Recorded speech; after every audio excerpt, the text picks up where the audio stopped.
committee will come to order. Without objection, the chair reserves the right to declare the committee in recess at any point. Before we begin, I would like to remind those in the audience that this hearing is open to the public, but actions that disrupt or distract from the proceedings will not be tolerated. The chair reserves the right to remove disruptive persons from the hearing.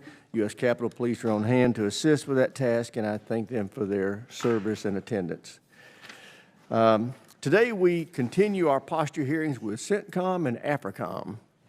As this will be both General Kurilla's and General Langley's final appearance before this committee, I want to thank you for your service to our nation. Both of you have been exemplary in your roles, and I want you to know you're appreciated. American deterrence in the Middle East and Africa eroded under the last administration. The disastrous withdrawal from Afghanistan emboldened our adversaries. The Biden administration's appeasement of Iran only made matters worse. After Hamas's barbaric onslaught, Iran opened a second front, activating the Houthis to strike Israel and disrupt global trade. Since 2023, the Houthis have launched hundreds of attacks on U.S. warships and commercial vessels. Yet instead of holding the Houthis accountable, the Biden administration pulled them off the terror list. Immediately upon taking office, President Trump set out to restore peace through strength. He reinstated the maximum pressure campaign on Iran and strengthened America's hand in nuclear talks. I strongly support his demand for Iran to permanently give up its capacity to enrich uranium. Iran's nuclear program must be dismantled for good, but so must its proxy network. Israel has taken decisive action against Hamas, Lebanese, Hezbollah, and other rogue actors that had been operating in Assad's Syria. Thanks to Israel, that what once seemed impossible is becoming a reality. Iran's proxies are being destroyed. The Trump administration is building on this momentum. Nowhere is this clearer than in its response to the Houthis. Under President Trump, the United States has hit back decisively, but that threat is not gone. Recent reports indicate Iran is buying materials from China for hundreds of ballistic missiles. It is clear that Iran is determined to rearm and resupply its proxies. So we must be equally determined to stop them. This administration is right to prioritize Homeland Security, but that mission begins well beyond our borders. We must stop terrorists abroad before they reach us. That means denying terrorists a safe haven, and for this, U.S. forces must be forward deployed. That's why I support the Department's condition-based approach to rebalancing U.S. forces in Syria. We cannot allow Syria to become a sanctuary again for terrorists, Iran or Russia. The same applies for Africa. Al-Shabaab, ISIS, and Al-Qaeda are all gaining ground on that continent. Recent U.S. strikes in Somalia and across Africa have disrupted their operations, but that pressure must continue. Yet AFRICOM is consistently under-resourced. Even modest increases in ISR and security cooperation funding would go a long way and empower our African partners to take on more of the burden in the fight against terrorism. We also must confront China's growing footprint on Africa. The reality is that the threat China poses to the United States extends well beyond the Indo-Pacific. In Africa, Beijing is securing critical minerals and building military infrastructure from Djibouti to West Africa. If China secures a permanent naval base on Africa's Atlantic coast, it will threaten vital sea lanes and have serious consequences for our ability to defend our homeland. Russia is also deepening its presence across Africa. It is trading arms and mercenaries for access to Africa's gold, oil, and other resources. The resulting revenue is helping fund Putin's malign activities worldwide. I look forward to hearing from our witnesses on how we can continue to defend forward in CENTCOM and AFRICOM and ensure the region's threats never reach the U.S. homeland. And with that, I yield to my friend, the ranking member, for any opening statement he may have. Thank you, Mr. Chairman. I appreciate that, and I want to join you in our thank yous to our two military witnesses today. They have served incredibly well for a long time, and sorry, we'll not be seeing before you this committee. I don't know if you share, if you will miss us as much as we miss you. But we do appreciate your service. It's good to have you back one more time. And the degree of expertise that you bring to these two very difficult regions is enormously helpful to our committee, but also to our country. And I will agree with the chairman. I think the region is unbelievably unstable, both in CENTCOM and in Africa. Chairman has a slightly more optimistic take on how things have gone the last 6 months than I do. I think the instability is still raging and is still something we need to deal with. Certainly the war in Gaza goes on. The suffering there is enormous. We need to get to a ceasefire as soon as possible. There continues to be conflicts in the West Bank. We see in Africa and West Africa in particular is a deeply concerning situation where terrorist offshoots are beginning to take over more and more territory and threaten more and more countries. Sudan, civil war continues to be a major destabilizing factor. War no one really pays much attention to continues to go on between the DRC and Rwanda with catastrophic consequences. We have a lot of work to do in the region. Even in Yemen, yes, it's good that the Houthis for the moment have said that they're going to stop shooting at U.S. ships, but we still don't have commercial shipping traffic feeling free to go through the Red Sea. So we still have a lot of work to do to get after all of the instability in the region. I will agree with the chairman that Iran is the primary driving force in that without question. You see their hand everywhere: Syria, Lebanon, Yemen, Israel, Iraq. Getting an ability to contain that is crucially important. And I actually think it is good that President Trump is negotiating directly with Iran. Now, my Republican colleagues would pretty much lose their damn minds every time Biden even suggested that he might talk to Iran, so that particular hypocrisy grates a little bit. But it is a good idea to try to have a conversation. I think it is also crucially important in the negotiations that we focus on their support for proxies. It is their support for proxies that is the most destabilizing force in the region. But we also need to work more closely with our Israeli partners. I have an enormous amount of sympathy for the threats that they face from Hamas, from Hezbollah, from Iran, and others, but we need to find an alternative to Hamas. We need to work with Palestinians to give us some sort of future beyond Hamas. Partners in the region, as you well know, Jordan, Egypt, Saudi Arabia, the UAE, and others are working with those Palestinian partners, trying to generate that and being rebuffed constantly by the Israeli government.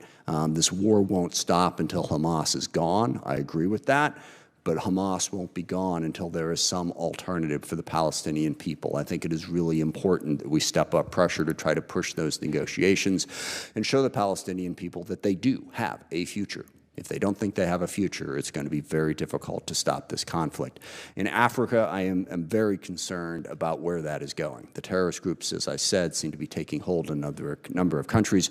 Russia has become more and more prominent in the region. They don't seem to be doing a particularly good job of keeping the peace, but they are still very present and have relationships with a number of countries. The path forward to that is not clear to me. I will close with a note of agreement with the chairman. These regions matter. They lead to greater instability. And when we talk about our primary concern being China, we must understand that the challenge with China is global.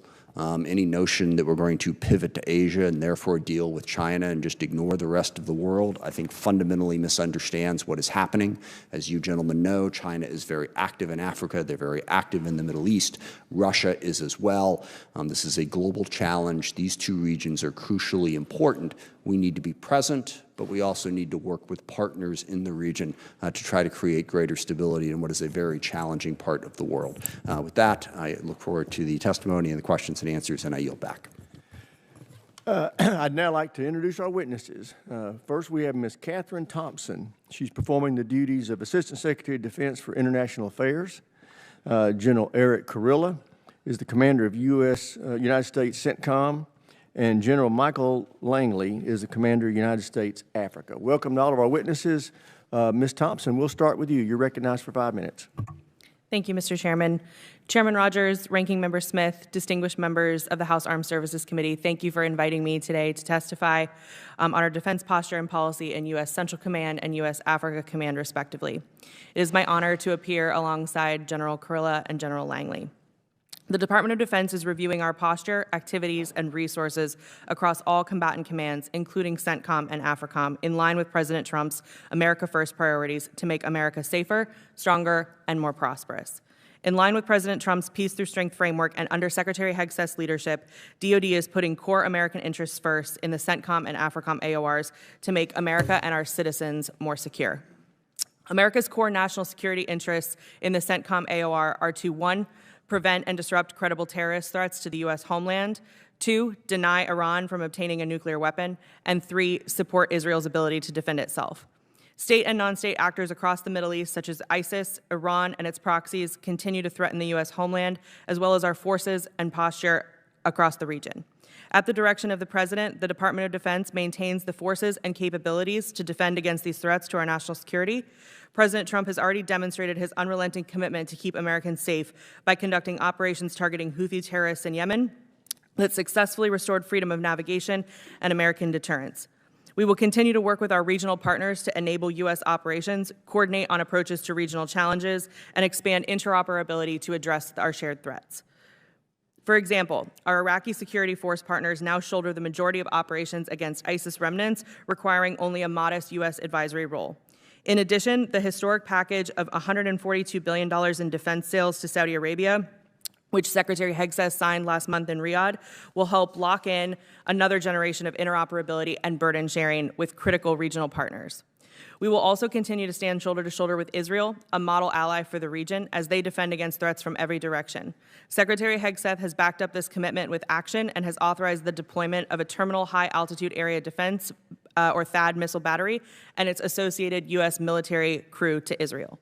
In Africa, the most pressing security challenges include potential threats to the U.S. homeland emanating from terrorist activity, as well as China's ambitions to expand its military power projection capabilities via overseas basing, naval access, as well as an ambition to establish dominance over critical mineral resources on the continent that fund their defense supply chains. To address those security issues, DoD has 2 priorities in the AFRICOM AOR. 1 is to disrupt, degrade, and deny the activities of Africa-based terrorist groups that have both the capability and intent to strike the U.S. homeland or U.S. personnel and facilities. To this end, U.S. forces stand ready to engage and neutralize terrorists through direct action. At the same time, the Department is working with African nations to grow their operational independence and empower them to counter shared threats. At the same time, DoD will work to prevent and counter efforts by China to position its own forces in the AFRICOM AOR in ways that threaten our ability to defend the U.S. homeland and deter Chinese aggression in the Indo-Pacific. We will also work closely with interagency partners to counter Chinese efforts to exclude the United States from critical markets on the continent. DoD's largest force posture location in Africa is Camp Lemonnois in Djibouti, which hosts 3,300 DoD military personnel and civilians that support AFRICOM, CENTCOM, U.S. Special Operations Command, and U.S. Transportation Command operations. This base, along with smaller enduring locations, provides support to contingency operations, episodic military-to-military engagements, and crisis response. To conclude, I want to emphasize the important role of Congress in enabling the Department of Defense to achieve our objectives in the CENTCOM and AFRICOM areas of responsibility. Your support and funding have been and will continue to be critical to advancing peace through strength. Thank you for the opportunity to testify on behalf of the Department of Defense, and we appreciate your continued support to the soldiers, sailors, airmen, Marines, guardians, and civilians who work every day to make the American people safer and more secure. Thank you. Thank you, Ms. Thompson. General Carrillo, you're recognized. Chairman Rogers, Ranking Member Smith, and members of the committee, thank you for the opportunity to testify before you today. I'm joined today by Command Master Chief Fleet Derek Walters, the Command Senior Enlisted Leader of U.S. Central Command. Our partners have described the events of the last 20 months as a tectonic shift, an earthquake, one that began on 7 October 2023 and continued to produce aftershocks across the region. We have been at the brink of regional war several times. Conflict was triggered in Gaza, Lebanon, Syria, Iraq, the Red Sea, and Yemen. The region held its breath as Iran and Israel traded blows in the first overt state-on-state attacks between these 2 countries in their history. At the same time, Tehran continued to increase their stockpiles of uranium enriched to 60%, for which there is no civilian purpose, threatening catastrophic ramifications across the region and beyond. Global violent extremists exploited the turmoil wherever possible to sustain their networks and regenerate capability. This included in post-Assad Syria and the porous border between Afghanistan and Pakistan. We saw this threat actualized multiple times throughout 2024 in high-profile attacks overseas and attempted here at home. However, from this disorder emerges opportunity. Iran is in a weaker strategic position now than at any point in the past 40 years, though it maintains significant operational capability. Qasem Soleimani's vision of a Shia crescent from Iran through Iraq and Syria to Lebanon was shattered as the Syrian regime collapsed and Assad fled to Russia. Lebanese Hezbollah was decimated by Israel, including the death of many of their leaders who were implicated in the 1983 Beirut bombing that killed 241 American service members. This dealt a massive blow to Iran's terror network that has targeted and killed U.S. personnel across the region for decades. The Houthis, Iran's new premier proxy, threatened the free flow of commerce through a vital waterway and were met with a sustained, deliberate, and focused campaign to reestablish American freedom of navigation. Terrorists are under pressure as CENTCOM's relentless campaign against ISIS removed hundreds of fighters and leaders from the battlefields in Iraq and Syria, to include just 6 hours ago.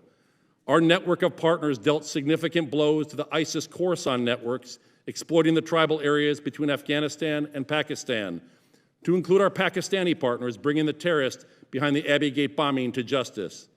Finally, the reality of aligning with Russia and China was laid bare as our partners across the region as they watched Russia supporting Assad's atrocities against the Syrian people and the Chinese Communist Party cynically exploit Iran-backed violence in the Red Sea.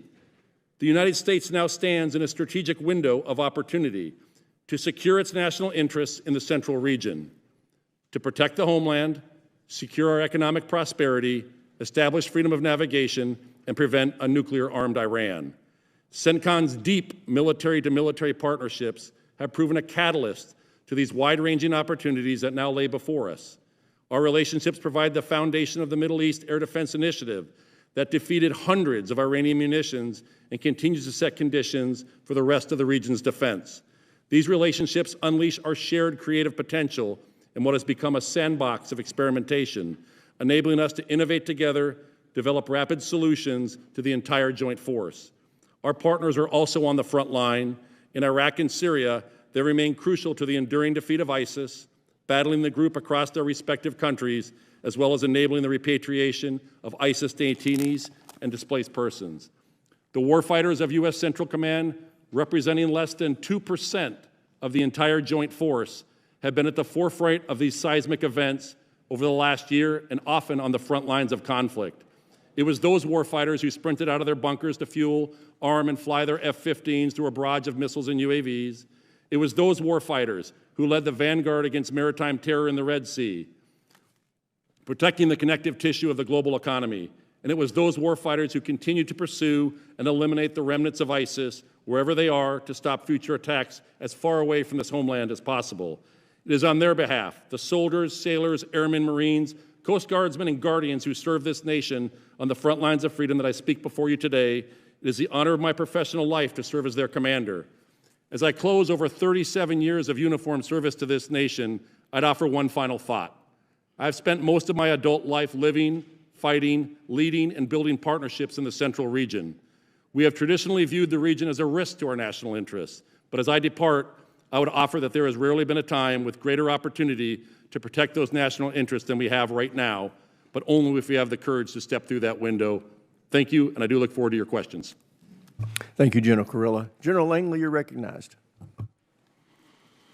Chairman Rogers, Ranking Member Smith, distinguished committee members, it's an honor to appear here today representing the outstanding service members, civilians, and families of the United States Africa Command.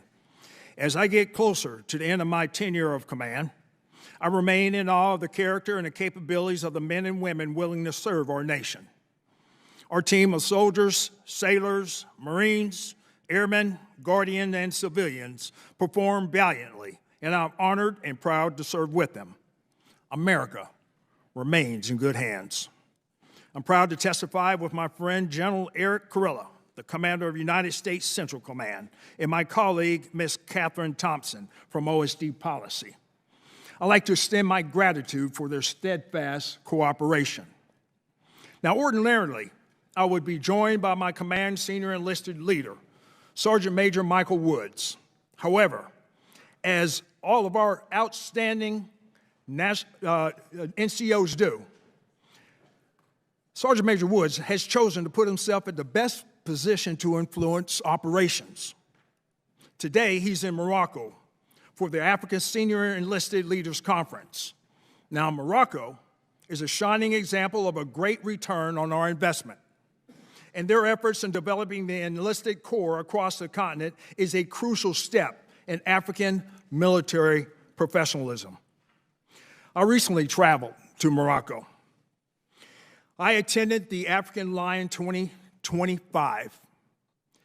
This exercise is the largest exercise with participation of over 52 nations, 10 NATO allies, and 2 non-NATO allies, and over 10,000 soldiers participating.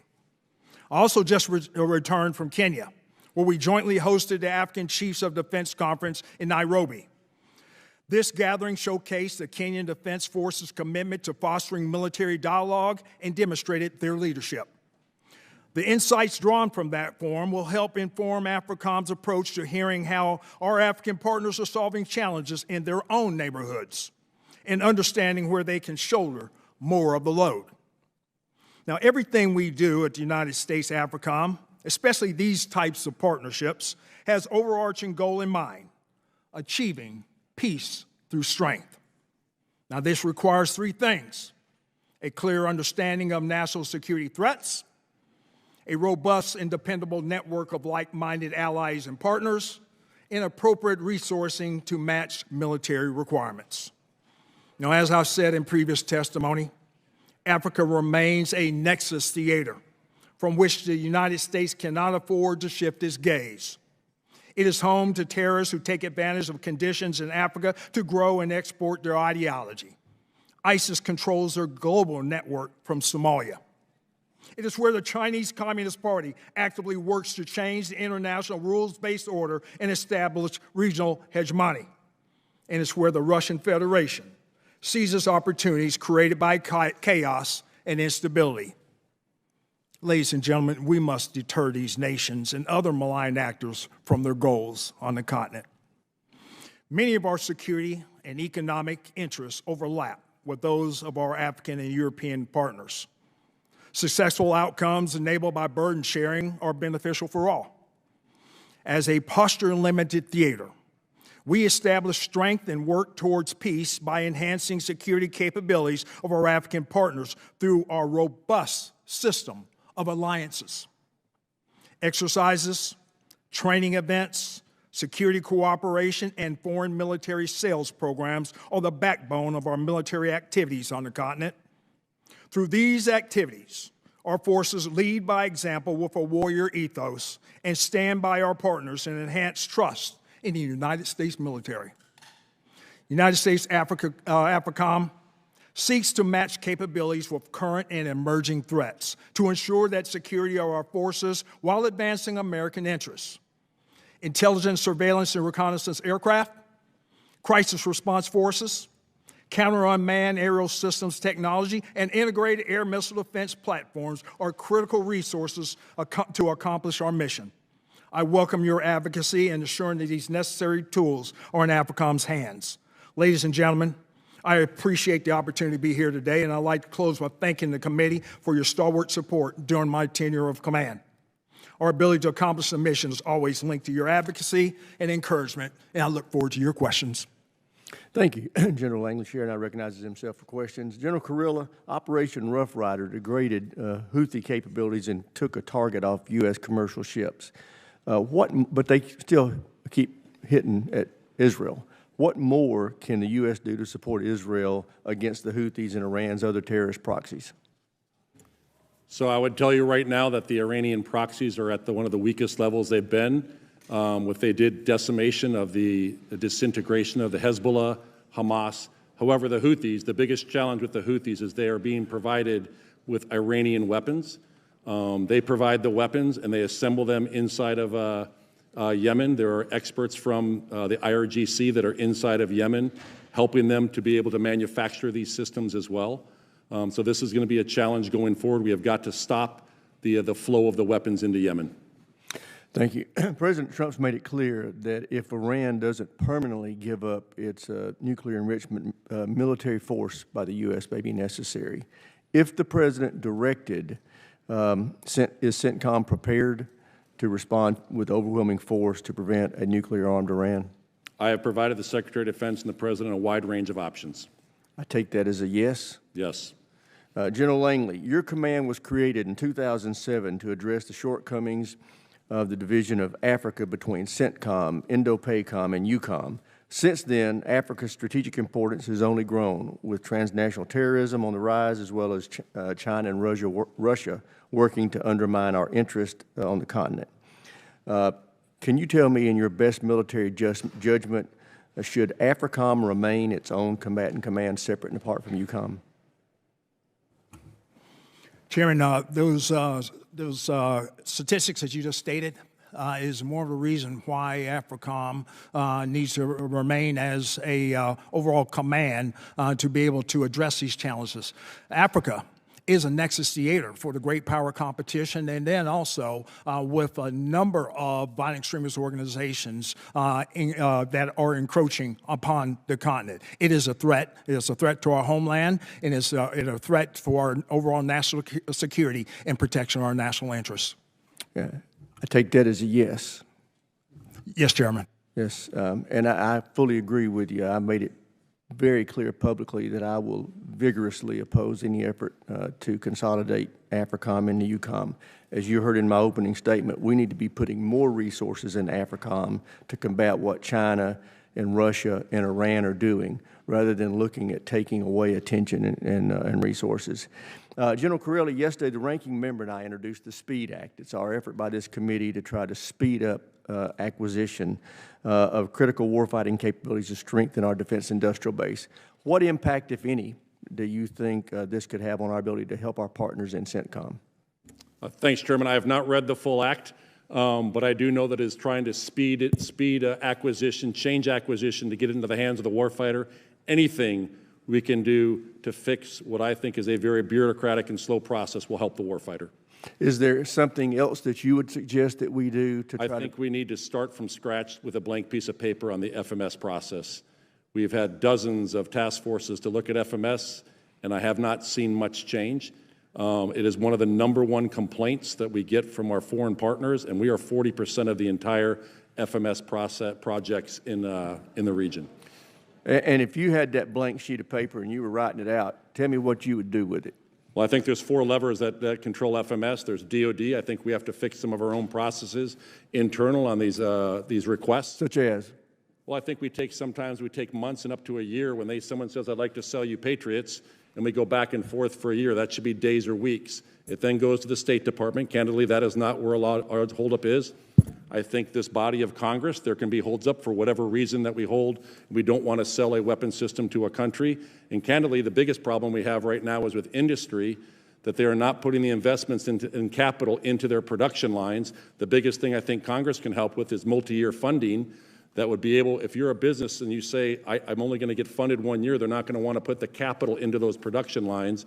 I thank you for what you've done with some of the 2-year funding, but I think it needs to be multi-year funding so that we can get these production lines up. And I think we ought to look at our partners that are offering to also produce inside the region. Sorry for the long response. Well, I think that last point especially would be very helpful, and I think I speak for this committee when I say we're open to that idea. I hope that when you testify before the appropriators, you tell them the same thing. With that, I'll yield to the ranking member for any questions he may have. Thank you, Mr. Chairman. With regard to Iran and their nuclear program, without getting into the more classified discussion about what Israel might do on their own, if Israel were to act on their own and attack Iran, what implications would that have for our force protection in your region?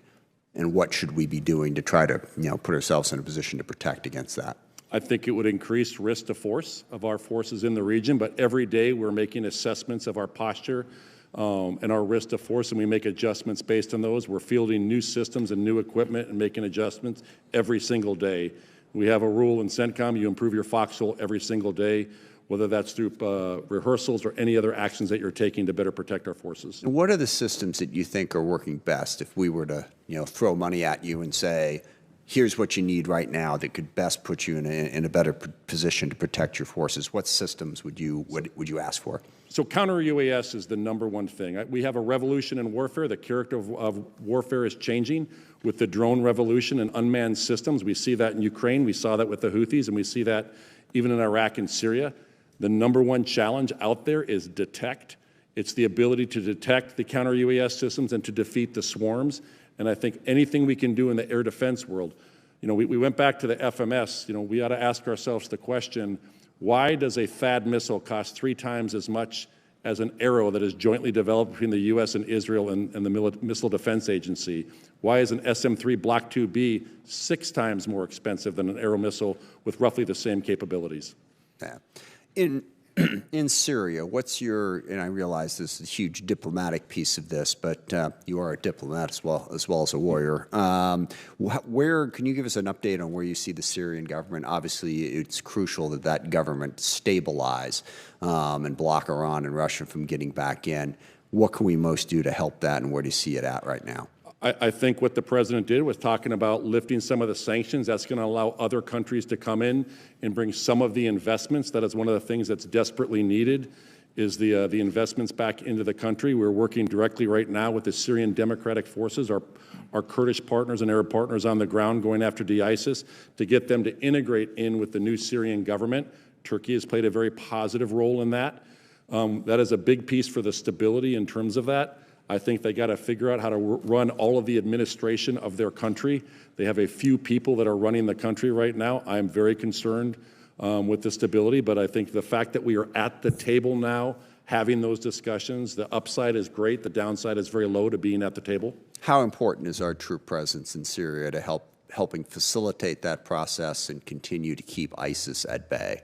So our purpose for being in Syria is for the de-ISIS fight. We literally took a strike this morning on an external operations leader from Central Asia up in northwest Syria. We're still waiting for the full results of that. That's what our forces do inside of Syria. We've made some adjustments, some consolidation of bases based on the fall of Assad. Right now we're making an assessment going forward of what other bases. It's all conditions-based, that I'll make my recommendations to the Secretary of Defense and the President. But right now, the guidance to me has been given to right now make an assessment on if any other adjustments that we need to make in our posture. General Langley, there's a lot of concerning aspects to Africa, but West Africa right now seems to be the most concerning. I mean, it seems that the most capable terrorist organization is, gaining influence in multiple countries and threatening others. We don't have much of a presence there. What would be your recommendation in terms of how we contain that threat that is growing out of West Africa? Ranking member, I would say, since we moved out of Niger, we had to reset our CT strategy. And that's further engagement, especially with the coastal West Africa countries who are building capabilities and capacity to deter. And a number of countries is working, but JNM, which is and AQIM, and also ISIS Sahel are really starting to get their footing and affect themselves across the Sahel, AES countries of Niger, Mali, and Burkina Faso. I think that just collaboration with our partners in increasing institutional capacity for enduring solution against those aforementioned VEOs. To do that, it takes a whole of government approach. Not so much our whole of government, but their whole of government, and we need to invest in that. Thank you. Thank you, Mr. Chairman. I yield back. Chair now recognizes this gentleman from Arizona, Mr. Amadei, for 5 minutes. Thank you, Mr. Chairman. And thank you, generals, for your leadership and your service for our country. And as a former Army Reserve intelligence officer who served in the Middle East, it is incredible to see President Trump's bold vision and a Middle East defined by, quote, commerce, not chaos. Now, those words are now backed by decisive actions that nobody dreamed possible. Now, President Trump changed Syria's path overnight from endless bloodshed towards hope. And there's a lot of optimism right there, and I know Ambassador Tom Barrack and Presidential Envoy Barrack's doing an incredible job in Syria, hitting the ground running. I don't know, he has a lot of flights back and forth from Ankara to Damascus. But General Kurilla, I know there's so many questions about Syria's transition, and after coming off of a 50-year Assad rule and ISIS mostly defeated, and I know you helped with you just talked about it briefly, with the agreement between integrating the Syrian Kurdish forces with the government forces of Syria. How's that integration actually going? I would tell you it's actually going well right now. There's some sticking points, but what's happening is you have the Syrian Kurds are talking directly to al-Shara and the Syrian government right now. Turkey has played a positive role in that as well, but I think that we're on a good path right now. And do you envision that integration could also include other minority militia like the Druze or the Christians or Alawites in Syria? It could. Right now, though, I mean, we're focused on our partner that we have right now up in the northeast, and that's the Kurds. Very good. And our counter-ISIS train and equip fund, which helped the Syrian Kurds destroy ISIS, could be wrapping up. Now, can or should the train and equip shift to include Syria's forces? I think that would have to be a wait and see. I think the fact that we're at the table right now having this discussion, and that will allow us to make an assessment of that if that would be a wise choice. And how concerned are you about the foreign fighters possibly being integrated within the Syrian armed forces? That is the reason we have to take a wait and see on this. And are they integrating them right now? So right now, I mean, if you remember, these are some of the people that brought Shara into power. They are integrated into some portions of the government, and this is something that we have to make an assessment on. Very good. Now, shifting toward Iraq, the same train and equip fund is also used in Iraq. But why are we subsidizing Iraq currently when it's withholding public salaries and military equipment from our Kurdish allies up north? They have challenges every now and then. We end up working through them. They end up getting the salaries. They end up getting the equipment. There is always small frictions that we have to work through, but they are getting what they need. Sure. And Iran's stronghold within Iraq, is that presence increasing even despite all of the setbacks that Iran has been facing the last few months? I think Iran is trying to double down on getting a grip inside of Iraq, but I think Iraq is a sovereign nation, and they don't want to be a vassal state of Iran. Of course, but although there's a lot of Iranian militias currently still operating Iraq, I know they're holding a hostage, Elizabeth Surkov, that we want released as well. But how do you envision us pulling Iraq from Iran's stronghold? It is a challenge because it's their next door neighbor. We partner at the military level with the Iraqi security forces to go after ISIS. They are doing actually a very good job in terms of going after ISIS. We killed the #2 ISIS, global #2 ISIS, Abu Khadija, out in the Anbar with the assistance of the Iraqis. So I think from a military to military standpoint, they understand the need and why they want to have a relationship with the West. There are a lot of other reasons at the State Department level on why we want to have a relationship with Iraq. A stable Iraq helps with a stable Middle East. Thank you, General. And shifting to AFRICOM, General Langley, I know you have a lot of positive things to say about Morocco, and I do as well, as they were the first country to recognize the United States independence, and it seems like their alliance is increasing with us. Do you ever envision moving the headquarters of AFRICOM from Germany to an African partner country like Morocco? Congressman, thanks for that question.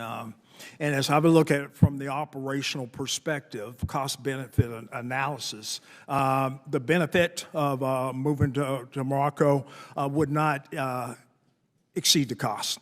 The benefit operationally of us being able to operate from Stuttgart headquarters onto it does not benefit in amount. The cost of moving the headquarters would be a big dent to our budget. So I would say from a cost analysis perspective, I think we are advantageous where we are right now. When we look at the overall costs, we would not be benefiting from moving our headquarters onto the African continent at large. But let me just say, Morocco is a great partner, and what they do in exporting security is tremendous, especially in the sub-Saharan countries. Very good. Chairman, I yield back. Chair, now recognize the gentleman from Missouri, Mr. Bell. Matthew 20:16, so the last shall be first and the first shall be last. Representative Wilson and Courtney, if you need any tips on how to maximize your time, Rep. Amade and myself are experts in this particular committee. I want to thank you to the chair, to our ranking member, to our witnesses, as well as the service members I see behind you for your service as well. My district in the greater St. Louis region is home to the production of some of the most advanced fighter aircraft in the world, including many that CENTCOM has used in recent operations, such as intercepting incoming Iranian drones and missiles that targeted Israel and our regional allies.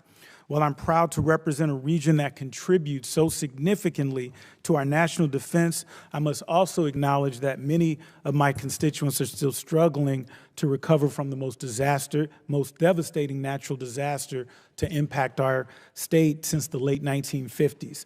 But as a region, we will recover, and we are committed to build and support our domestic industrial base that is crucial to our national security.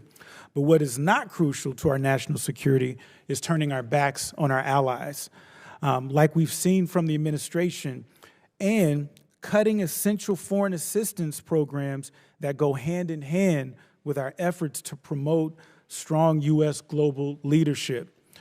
China and Russia have made significant military and economic inroads across the African continent, posing serious implications for U.S. strategic interests. At the same time, the Trump administration, under the guise of pursuing efficiency, has slashed funding for global development and humanitarian programs. These cuts have, in practice, created greater inefficiencies and undermined U.S. influence abroad. General Langley, how does U.S. economic aid, how does U.S.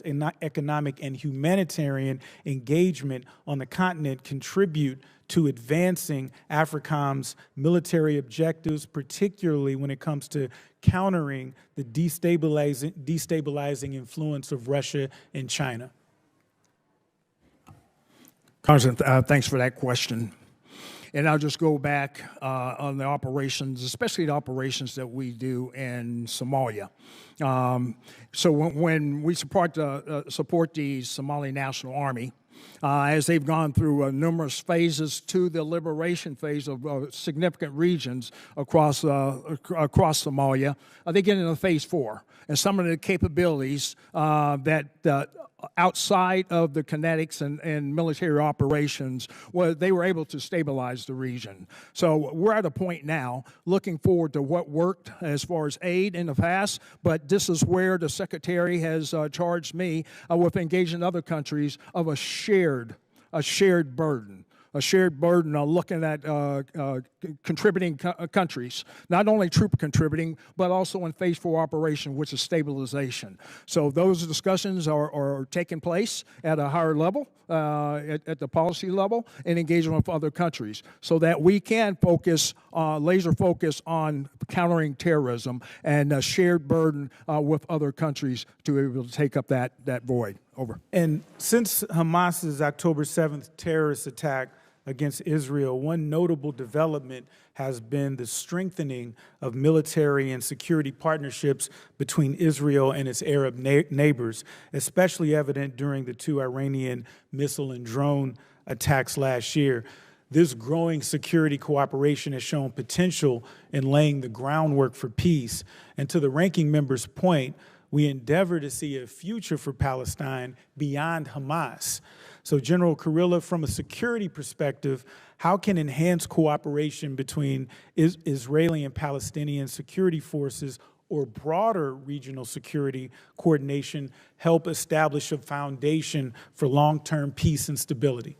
Great question, Congressman. There has to be, Hamas cannot be in charge. There has to be an alternative to Hamas. I think that is some form of a Palestinian governance. I think the regional partners can work with Israel to figure out what that is and with the Palestinian people. For almost 20 months, the Iranian-backed Houthis have wreaked havoc across the region, causing significant instability. The administration recently announced an agreement to cease all operations against the Houthis in exchange for a halt in their attacks on U.S. ships.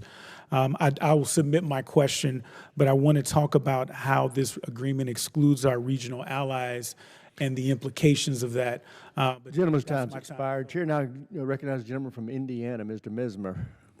Thank you, Chairman Rogers, and thank you to the witnesses for being here today. General Kurilla, I couldn't agree with you more that FMS reform is needed, and we just have to do better in that regard. In addition to reforming the FMS and DCS process, would you also agree with the need to reform or eliminate other non-treaty agreements that inhibit our ability to work with our allies and partners, such as the Missile Technology Control Regime? Can you say the question again, please, Congressman? Yes. How could, other than FMS and the DCS process, would you agree that we need to reform or eliminate other non-treaty agreements that inhibit our ability to work with our allies and partners, such as Missile Technology Control Regime? I think we should find those partners in the region that we know can safeguard the technologies, and we should work with them.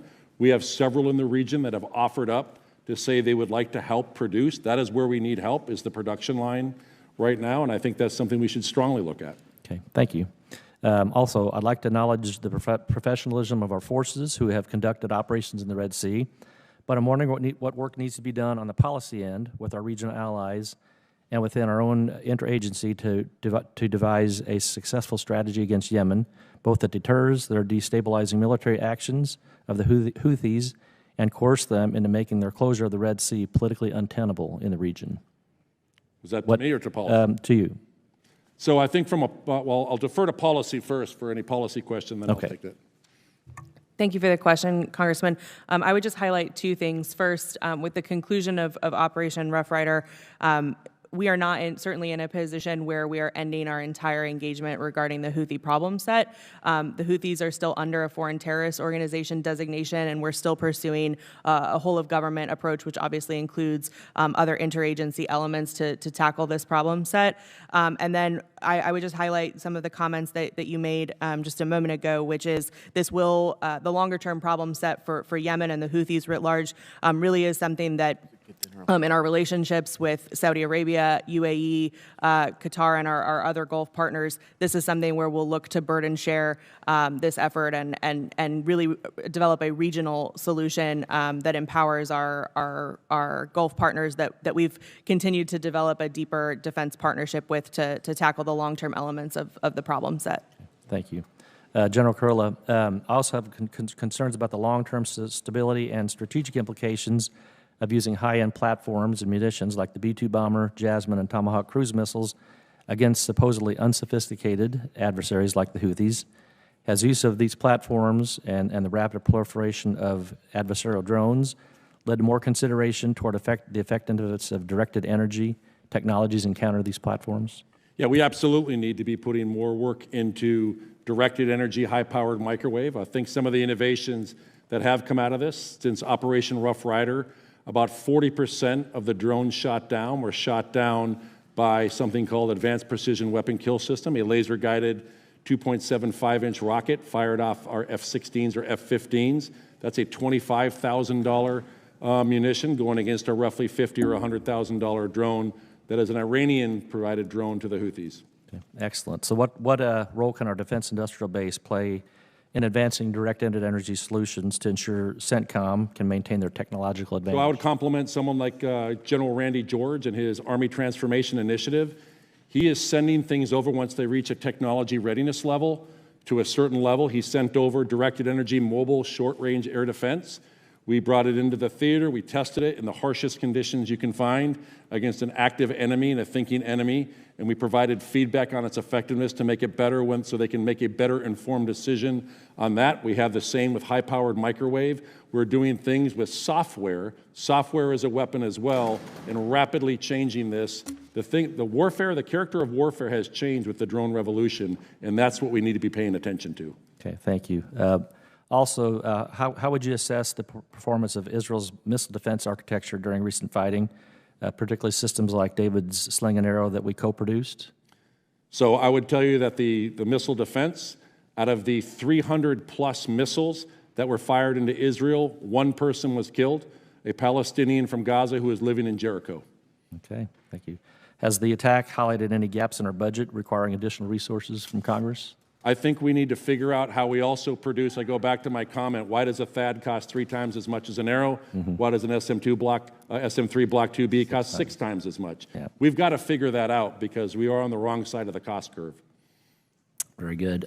Congress has appropriated. Gentleman's time's expired, Chair, and I recognize the gentleman from Virginia, Mr. Vindeman. Thank you, Mr. Chair, and thank you to all the witnesses and General Kurilla and General Langley. Thank you for your decades of uniformed service. I want to thank you, General Langley, for these great placemats. I mean, it's a fantastic graphic depiction of why Africa is so important to our national security now and into the future. And in particular, the things that I sort of honed in on is the fact that it's 11 of the 20 fastest growing economies in the world are in Africa. 25% of the 193 countries in the General Assembly of the UN hold seats in Africa. And the rare earths is probably maybe even more interesting in how much China controls here. So in this context, in this sort of geopolitical context, when we look at all the elements of power, we have diplomatic, information, military, economic, and I know there are various iterations of this.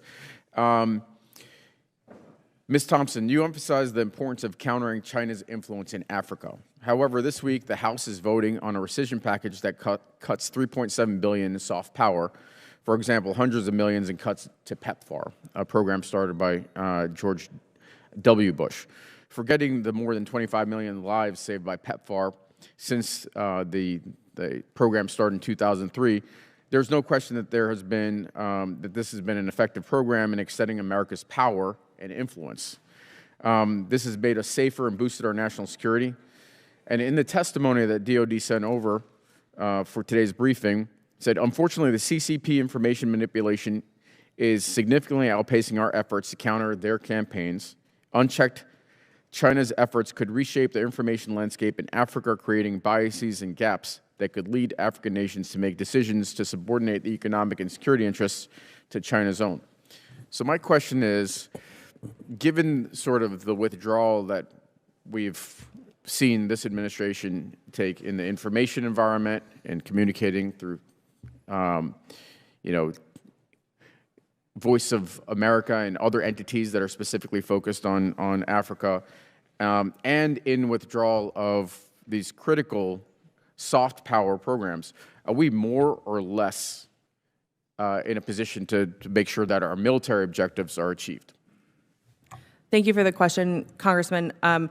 I can't speak explicitly to the State Department equities in this, particularly the humanitarian aid that you speak about. However, I will say from a Title X DoD perspective, obviously the department has... I'm sorry, let me stop you for a second. I'm talking about like sort of these elements of power, all right, and there's a balance to these, right? So by withdrawing from the informational, from the economic elements, does that make achieving the military objectives more or less difficult?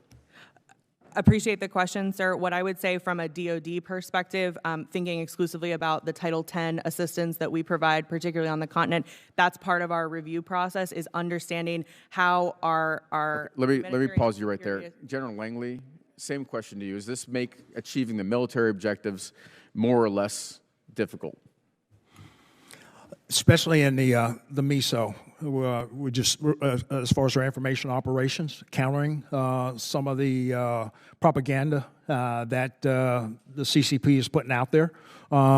Yes, that's where we need to be able to confront them, because we had a lot of success in the past, and even going forward, Secretary Hicks has given us the tools to press back on the CCP. So thank you, General Langley. I heard yes, which I think is the short answer to the question, and I just want to make sure I get that we need to counter them going forward. Switching gears to the Houthis, General Kurilla, over the last few months, we spent over $1 billion attacking the Houthis, and our campaign.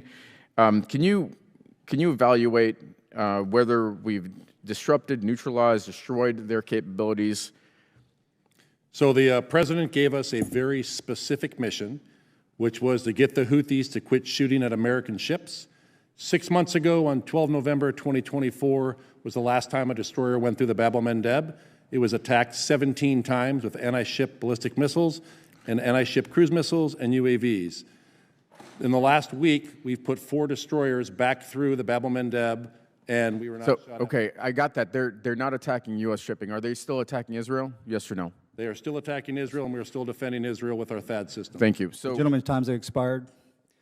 Mr. McGuire, you're now recognized for 5 minutes, sir. Thank you, Mr. Chairman, and thank you to our witnesses and to all of our military folks here. We wouldn't have a country without you. Thank you. Ms. Thompson, we really appreciate what you're doing in this administration with Peace Through Strength. I think we all agree you have to have strong American leadership in the world or you have a lot of problems. How has the President's outreach to the new government in Syria encouraged a good outcome for our Kurdish partners in the Syrian Democratic Forces? Thank you for the question, Congressman. And I would highlight the President's speech in Riyadh, in particular, this idea that the Middle East region is transitioning from chaos to a region focused on commerce and empowerment. I think that this is an incredible good news story when it comes to the conversation around Syria. We are giving the Syrian government a chance, and stability, if it holds in Syria, will be monumental for the region. And it's something that the administration is really leaning forward on as a whole of government effort. Obviously, it's conditions-based, and we'll be very careful as we watch the developments, but it's a really positive, good news story that further underscores that the region is really transitioning from this region of chaos into a region focused on prosperity. Thank you. Ms. Thompson, since President Trump took office, have counterterrorism operations remained static, or has there been an increase in operations in Somalia that have removed a number of terrorists from the battlefield? Thank you for the question. I will defer to General Langley on any additional operational comments, but I would say, yes, the Somalia elements that you highlight, the increase in precision targeting in Somalia to take out terrorists who specifically pose a threat to the U.S. homeland, demonstrating the capability and intent to carry out operations against the U.S. homeland, our forces and our people, is an incredible success as part of this administration's effort. Obviously, countering terrorism and protecting the homeland is one of our #1 national security objectives, and I think that the activities in Somalia since day one really do highlight the capabilities that we have, and so I would offer General Langley the opportunity for any operational comments. Right. Yeah, thanks, Congressman, for the question. And I would say that, when the President gave me expanded authorities and through the Secretary of Defense, we've been pressurizing ISIS in the Golan Mountains considerably. That is reinstituting deterrence in a kinetic way. And they are yielding to it to the point that they are considering moving to seek refuge elsewhere. So that this is what the warrior ethos and the lethality that we've imposed in the Golan Mountains against a foe that has the capability of attacking our homeland. I think this movement to increase our lethal effects on them is causing there to establish pause. Thank you. General Kurilla, Iran and its proxies across CENTCOM continue to use drones to target critical infrastructure, military installations, and commercial shipping in the region. The conflict in Ukraine and Iran's attacks on Israel have highlighted the challenges posed by saturation attacks comprised of UAS and missile threats. And I'm concerned about the survivability of high-value air defense systems like Patriot, THAAD, against drones and drone swarms in the Middle East as tensions remain high. As the threat from proliferated small UAS technology grows in CENTCOM, to the extent you can share in an open setting, how is the Army thinking about requirements to defend deployed assets in theater against coordinated attacks from advanced aerial threats like drones and drone swarms? So that's why you want to have a layered defense, Congressman, and we start everything from they can reach as far out, ballistic missile, all the way down to the Group 1 quadcopters. We have capabilities that we layer against all of that, whether it's electronic or kinetic, non-kinetic means as well. What the Army is doing to help us with that, as General George is doing his Army Transformation Initiative, sending forward capability not to replace but to augment, to put it in those harshest conditions in CENTCOM against an active thinking enemy, and we give him feedback on the effectiveness of those to make it better before they do large purchases of those equipment. Perfect. All right, from your perspective, General Kurilla, and for integration, would it be better to baseline these requirements into existing weapon systems like Patriot or THAAD, or separate? What we want to be able to do is have a layered defense, but we need all of those systems to talk to each other. We can't have one-off proprietary software systems that don't work with one overarching software system that controls all of them. Awesome. Well, thank you for our witness for answering the questions, and I yield back. Mr. Tran, you're recognized for 5 minutes, sir. Thank you, Mr. Chairman. General Langley, General Kurila, thank you so much for your service. Ms. Thompson, welcome. General Langley, you rightfully stated that Africa is a nexus theater where global interests converge and the United States continues to face fierce competition from China and Russia across the continent. Chinese state-owned firms now hold stakes in 78 African ports, and China is currently negotiating a second PLA Navy base in Gabon. In your testimony, you mentioned that the U.S. approach to Africa is African partner-led, U.S. and ally-enabled. General Langley, in your view, which African partners are the most important to furthering U.S. interests on the continent and why? Congressman, thanks for that question. And it's a broad question, but as far as China is concerned and their aspirations to become a global hegemon, I'll just give a statistic that's pretty compelling. They're outspending AFRICOM militarily 100 to 1. So as they have basing aspirations across the globe, but especially in Africa, in those places, whether it's on the east side or the west side, they're trying to close the gap from a geostrategic positioning to be able to stop our joint forces for employing across the globe, or A2AD, in which aerial denial, anti-access. And then also their critical minerals, trying to control those supply chains. So those geostrategic ways of affecting their geopolitical means to engage with a number of countries. It's too many to state. Sure, I appreciate that. And then, with U.S. engagement with certain African countries being either cooled or stalled entirely, General Langley, why is continued engagement with those African countries that are still engaged with the U.S. so essential for our national security? Absolutely, because some of these countries we have shared interests in, and we see it as essential for the purposes of the shared commitment of stability and security across the region, not only for counterterrorism, but just for international rules-based order. A number of these countries see the importance of that, and that's why we have shared national security objectives so they can get to the future of being able to stand on their own and be able to create prosperity across the future. And a number of countries side with the United States in our ways to do it. Thank you. General Langley, you mentioned in your opening that Morocco is an example of success from our investment. Was hard power the sole tool we deployed for that success? And generally, do you believe that hard power is the only tool we have to further U.S. interest in Africa? It's a portfolio of a number of powers, whole government, building institutional capacity, having the African countries take a lead and share with one another as a whole has proven to be the success against a number of layered threats that are stalling progress across the African continent. That's right, and we need to be thinking about all levers of power, including the soft power tools at our disposal when looking to counter Chinese influence, deter further adversarial military expansion, and to protect access to critical minerals on the continent. In fact, that is why I plan on voting against a rescission package on the House floor this week that rescinds bilateral and multilateral investment in places like Africa. General Kurila, how is the U.S. military supporting the delivery of humanitarian aid to Gaza, and what obstacles have you observed that are preventing the seamless delivery of such aid? So we have in the past, we've delivered humanitarian aid through both air, sea, and land. We were working with the Jordanians. We helped screen the convoys that would then bring in the food for that. But right now, we are not actively working the humanitarian aid. Is there a reason why we're not? I mean, that right now, Israel has contracted an American company that is doing the distribution inside of Gaza. Hamas hates that because Hamas no longer has control over that distribution. So this is an American private company that Israel did. There was no, CENTCOM was not part of that contracted this, that is doing 1 million-ish meals, I think they're doing a day, a little more than that, through this private company. And are we prepared to help if Israel was to ask for our assistance? We are prepared if the President directs us to do that. Thank you.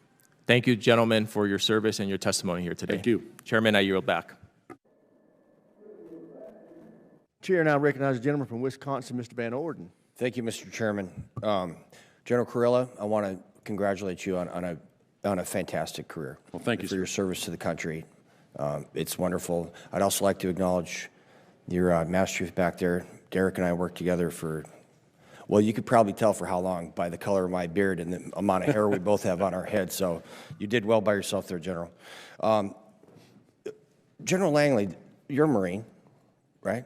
And then the Marine hymn from the halls of Montezuma to the shores of Tripoli, right? Tripoli, that's Libya. And we went to war with them because the Barbary pirates were kidnapping our citizens. Thomas Jefferson did not want to do that, but he did.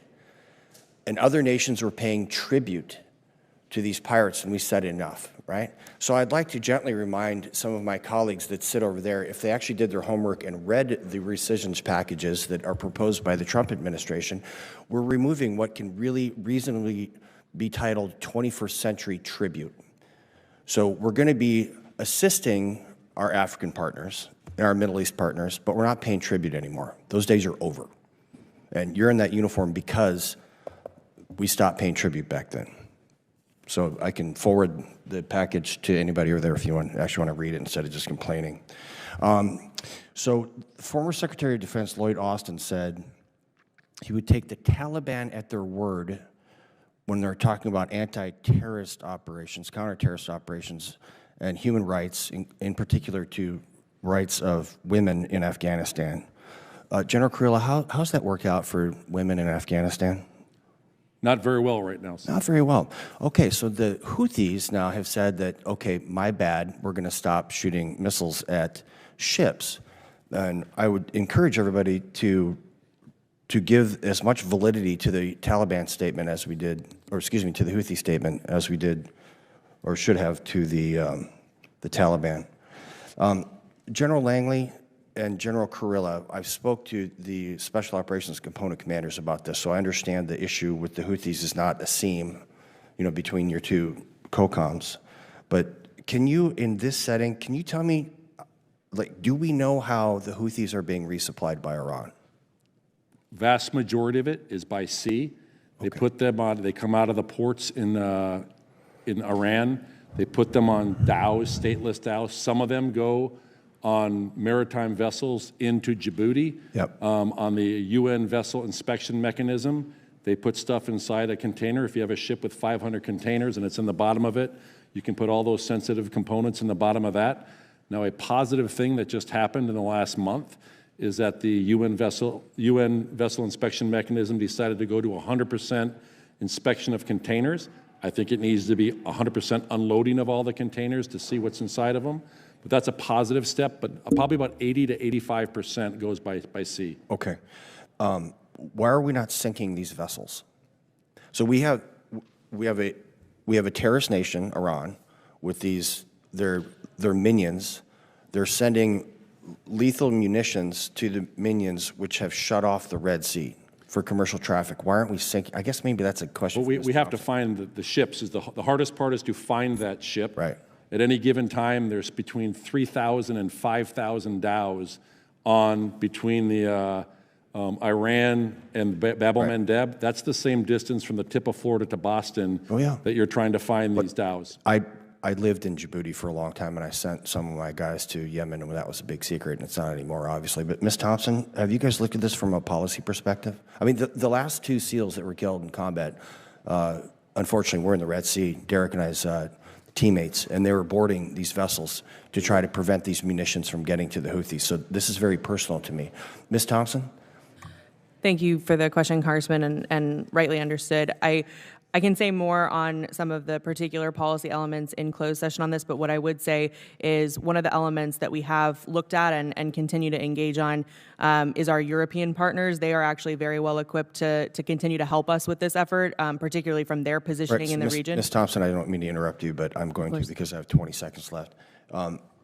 Right now, from a policy perspective from the DoD, if the United States of America understands, or our European allies find a ship, and we know for sure that there are munitions on there that are going to the Houthis, can we just sink it?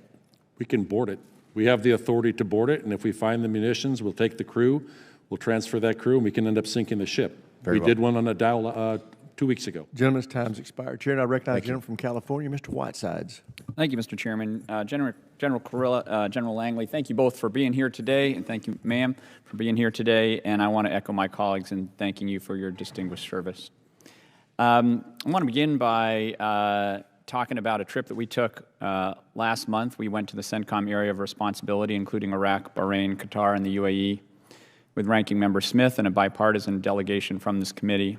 I have to say, General Kurilla, how impressed I was by the dedication and professionalism of the men and women serving in your AOR, especially given the rapidly shifting landscape in that part of the world. That dedication is incredibly important. The Middle East is a place that deserves American attention and investment, as I'm sure you would agree. General Kurilla, in your time as CENTCOM commander, you've seen the culmination of the civil war in Syria, the explosion of conflict in Gaza, a changing paradigm in Yemen, and much more. In my visit, I heard a sense of concern from our allies in the region. Amid the serious change, some of our partners in the Middle East worry that we're taking our eyes off the ball. General Kurilla, what are the tangible, concrete steps you think are necessary to reassure our allies that we are still focused on your AOR and that we still stand with them? So I think words matter and actions matter. I think what we are doing is we are transitioning from a security guarantor to a security integrator. I think the thing, we have to have a sufficient and a sustainable posture.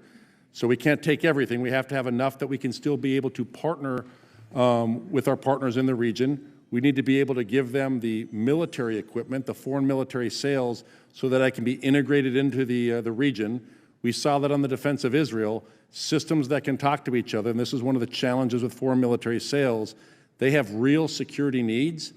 If we don't fill them, they're going to fill them. China shows up with an Amazon catalog. They say, pick anything in here. I'll give you financing, free shipping, prime shipping, and no end-user agreement. But I tell them it'll never touch our networks. So we've got to be able to provide them the tools that they need to integrate in the region, and then we become the security integrator. Yeah, I would agree with that. We actually heard that from several times over there. We also need to be more responsive in being able to fulfill the deals that we do, so that people are not waiting, 10 years or whatever for the systems. Maybe we can work together with that. Anyway, next question. What we're seeing around the world is that allies are regarding the United States as an increasingly uncertain partner as we impose and then remove unilateral tariffs, consider cutting active duty and foreign assistance programs, and discuss using military force to take the territory of other nations like Greenland. I believe that we are made safer through our alliances, and that making our alliances doubt our resolve makes us less strong. That is particularly true in Africa, where China has made long-term efforts through various initiatives. Meanwhile, the new administration muses publicly about terminating AFRICOM. General Langley, can you describe in general terms the concerns you have heard from our African allies and security partners about this potential administration policy change and the impact it would have on our nation's security and economic resource requirements? Congressman, I was in Nairobi last week, and I will just say the message from the Secretary of Defense by the chiefs of defense across Africa was well received. They get that they need to be able to provide their own security. They get that they do not need to be dependent on us anymore. There's things that they think that they can share in the burden, and they are ready to shift, such as countries like Morocco and Tunisia and Kenya. But there's others also in that as well. So they articulate what they need to push to that level. But at this point here, I think everything is positive, that they need to be able to take on their own security for Africa to prosper writ large. Thank you, gentlemen. I appreciate your service. I yield back. Thanks. Gentleman yields back. Chair, and I recognize the gentleman from Louisiana, Mr. Higgins. Thank you, Mr. Chairman. Ma'am, gentlemen, thank you for being here. I look at the flags behind you, and it means a lot to us. I look at the streamers on those flags, what they stand for, what they represent. I think about the service that you two gentlemen have provided to your country, and the blood that you've shared and the friends that you've lost, brothers and sisters that are represented in some of those streamers on those flags. The significance of a hearing like this cannot be overstated, really. We are in a era of adjustment for our nation, whereby we can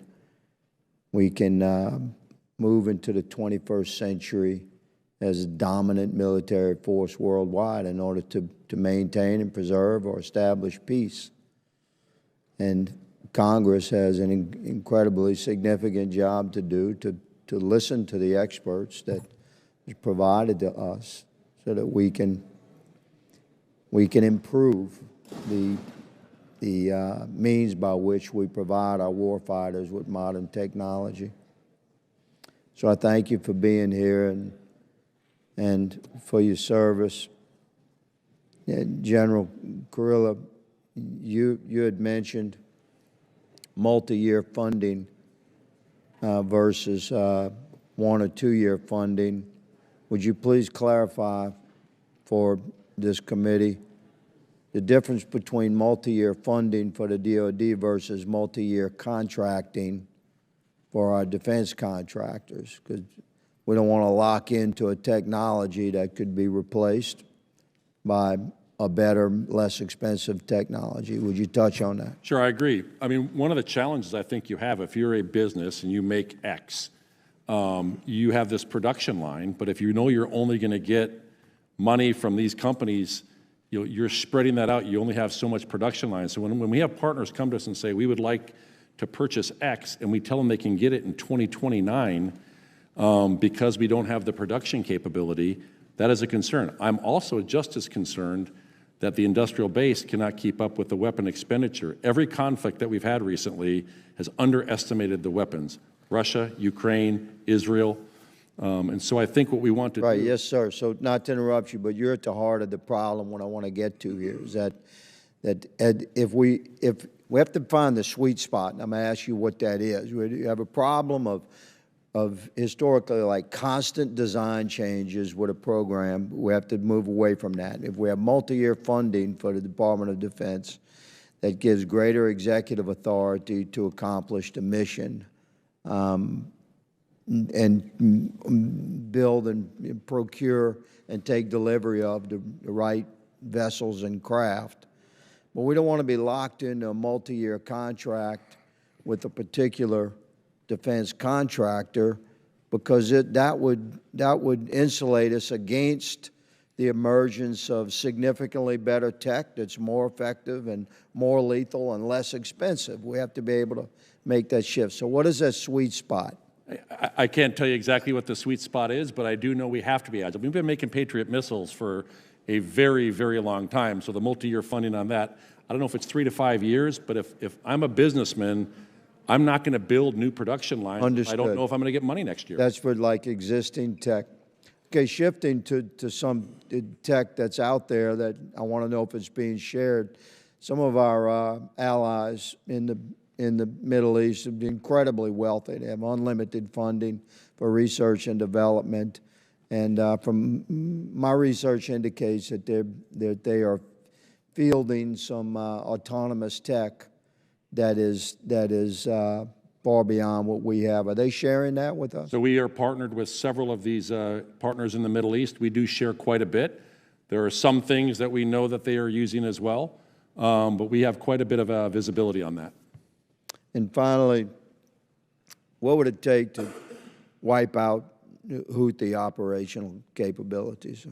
I think the number one thing that has to happen is to have Iran quit resupplying them. That they would die on the vine without Iranian support. Die on the vine. We would like that. General Langley, General Kurilla, Ms. Thompson, thank you. Mr. Chairman, I yield. Gentleman yields back. Chair, and I recognize the gentlelady from Maryland, Ms. Elfreth. Thank you, Mr. Chair. Thank you for being here, and generals, thank you for your decades of service to this nation. It is greatly appreciated.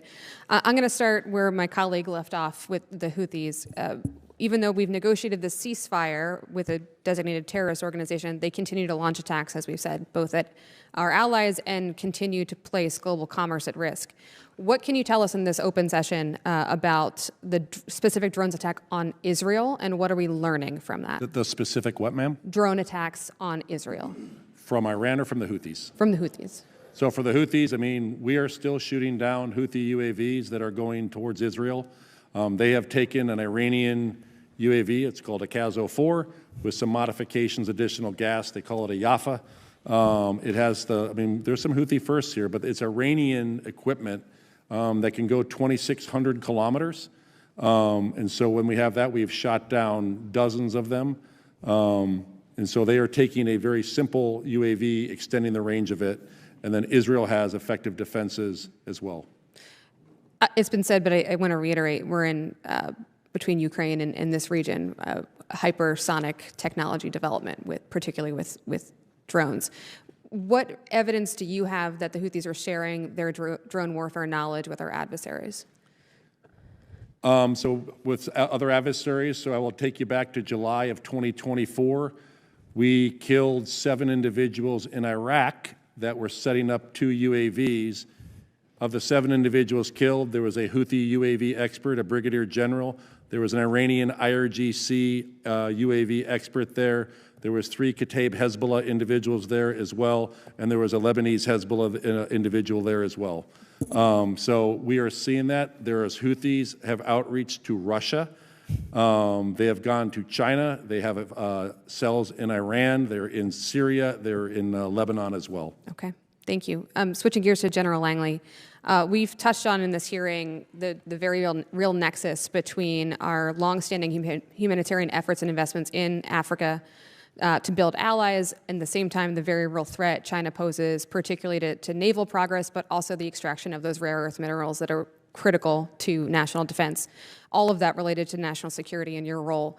Over the last 6 years, the terrorist organization JNIM has seen dramatic growth in activities. You recently gave remarks emphasizing that the U.S. was focused on helping African nations build the self-reliance to fight such terrorists, but it was reported that the vast majority of programs run through the Global Fragility Act, a multi-year initiative intended to bolster stability in vulnerable West African countries, has been shut down by this administration. Can you please speak to the threat of JNIM to the region and its stability? Congresswoman, thanks for the question. Yes, the epicenter of JNIM right now lies within the countries of Mali and Burkina Faso and to some degree Niger, but it's threatening of the former GFA recipient states. I've met in Cote d'Ivoire with Ambassador Davis Ba, and the thing in the past, they have been able to benefit of being able to share ways ahead for counterterrorism. So in their northern regions of the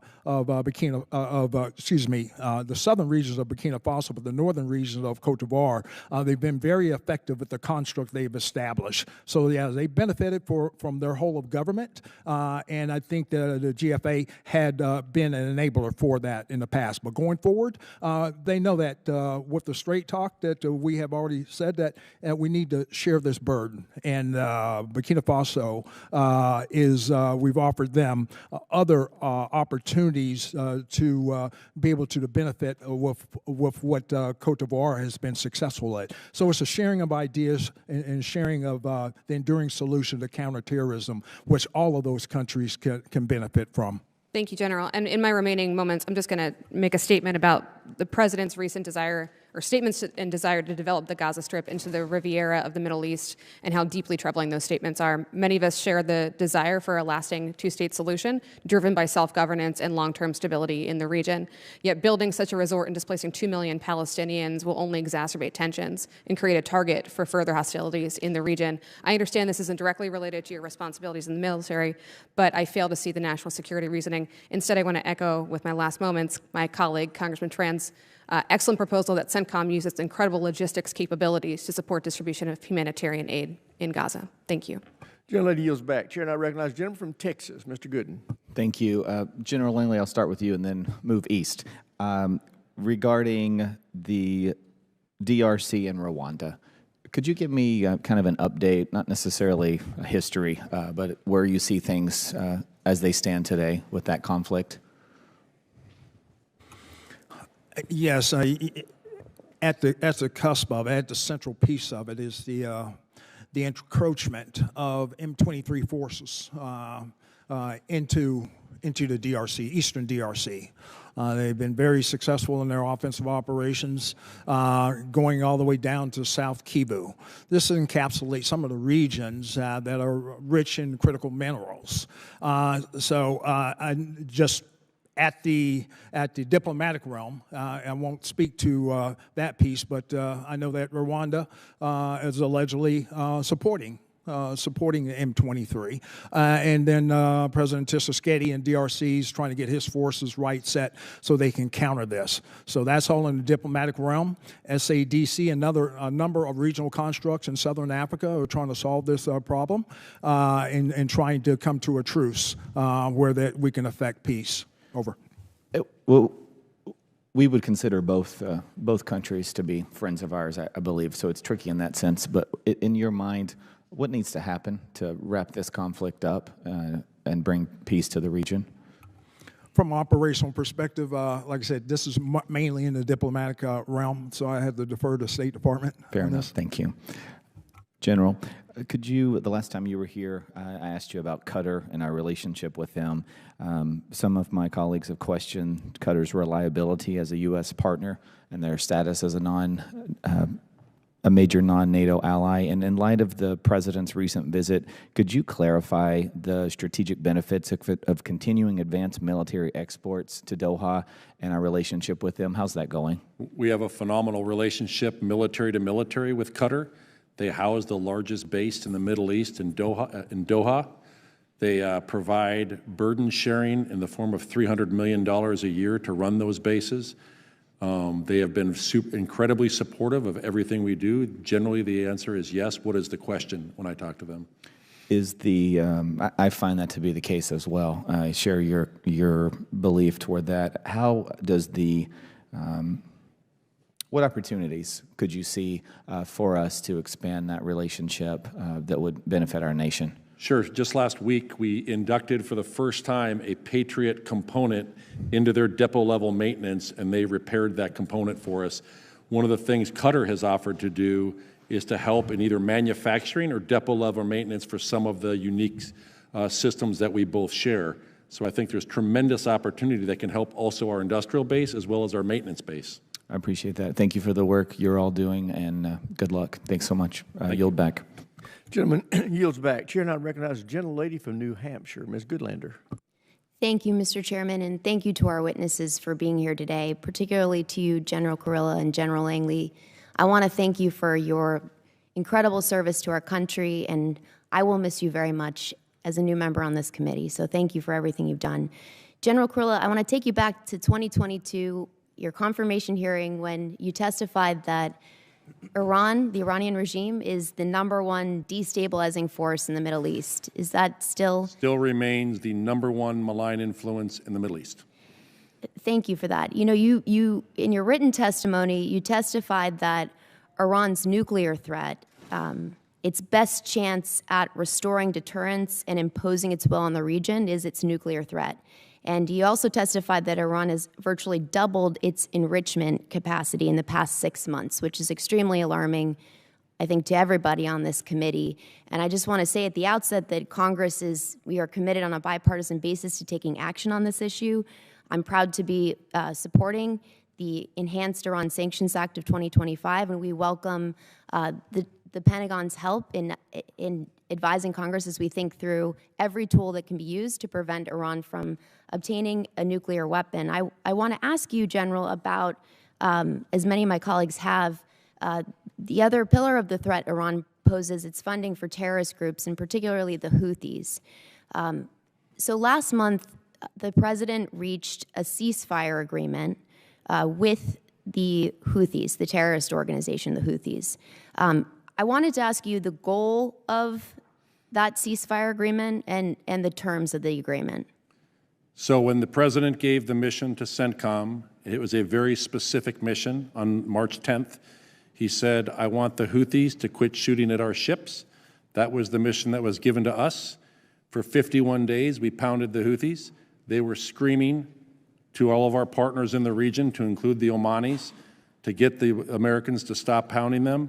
And so they came and said, we will quit shooting at you if you quit shooting. We will stop shooting at you if you quit shooting at us. That met the President's goal. So stop shooting at American ships. That was the specific goal that was given to me.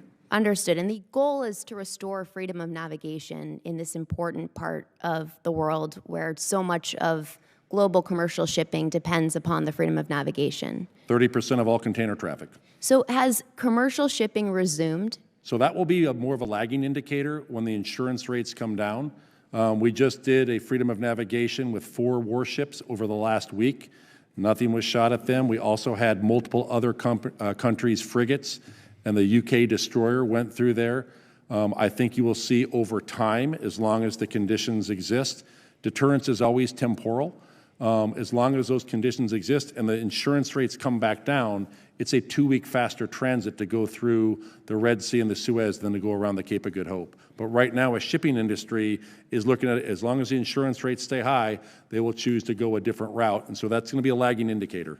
So how long do you expect it will take for commercial shipping to resume? I think you'll see us start to escort some other U.S. flagged ships, and I think others will start to go through there as well over time, as long as the conditions exist. Thank you, General. Well, as you know well, the cost of this lagging indicator is very real for the American people. And Mr. Chairman, I'd like to enter into the record an article dated June 5th. Red Sea passage remains a no-go for shipping despite U.S. action. Without objection, so ordered. Thank you.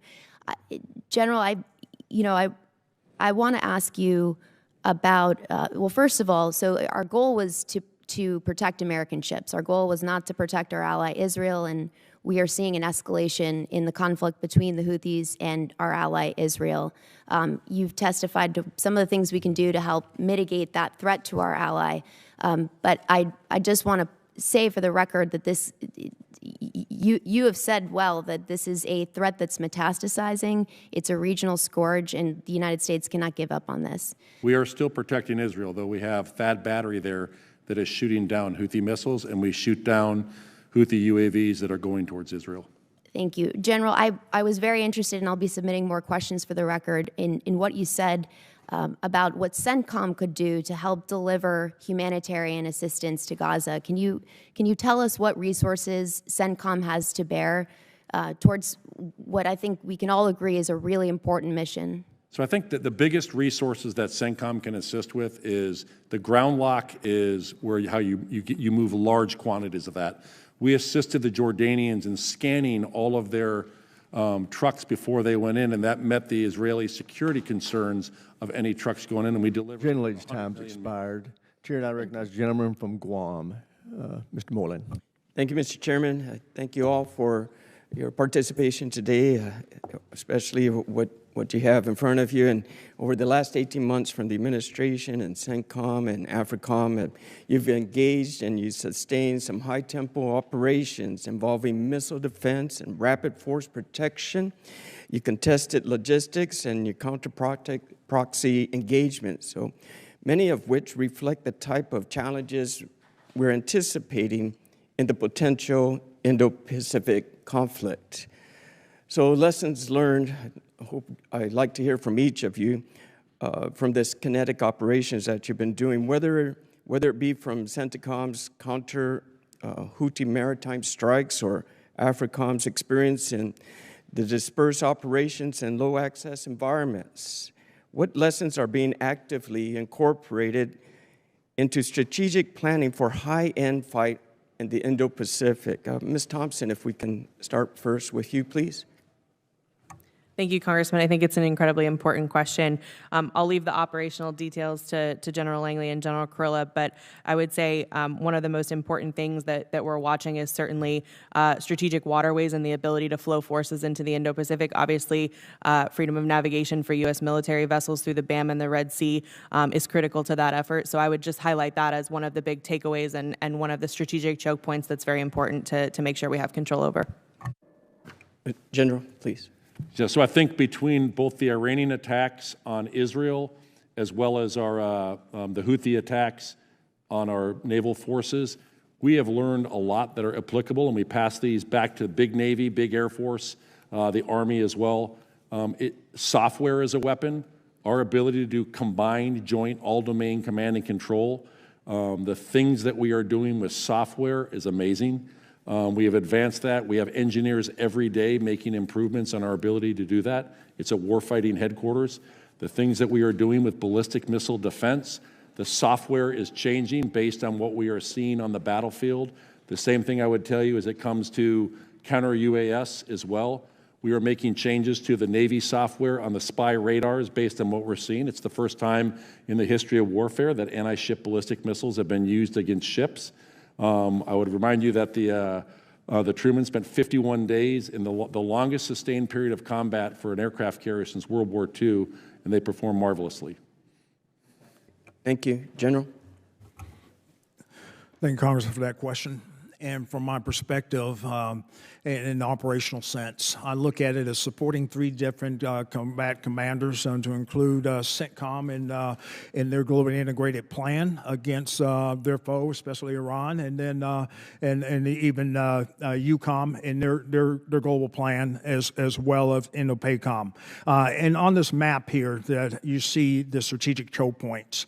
As far as AFRICOM and what we're charged to do in supporting those respective combat commanders in support of their global plans is to be able to keep us at phase zero of deter, and being able to deter and keep free flow of commerce and freedom of action around us. So we work through our partners, a number of countries across the Maghreb for that end. Every exercise has that teed up as far as a objective to how we do that with shared objectives, shared intel, and common objectives, I should say, with other countries. And that's an enabler for us in my support plans to those respective combatant commanders.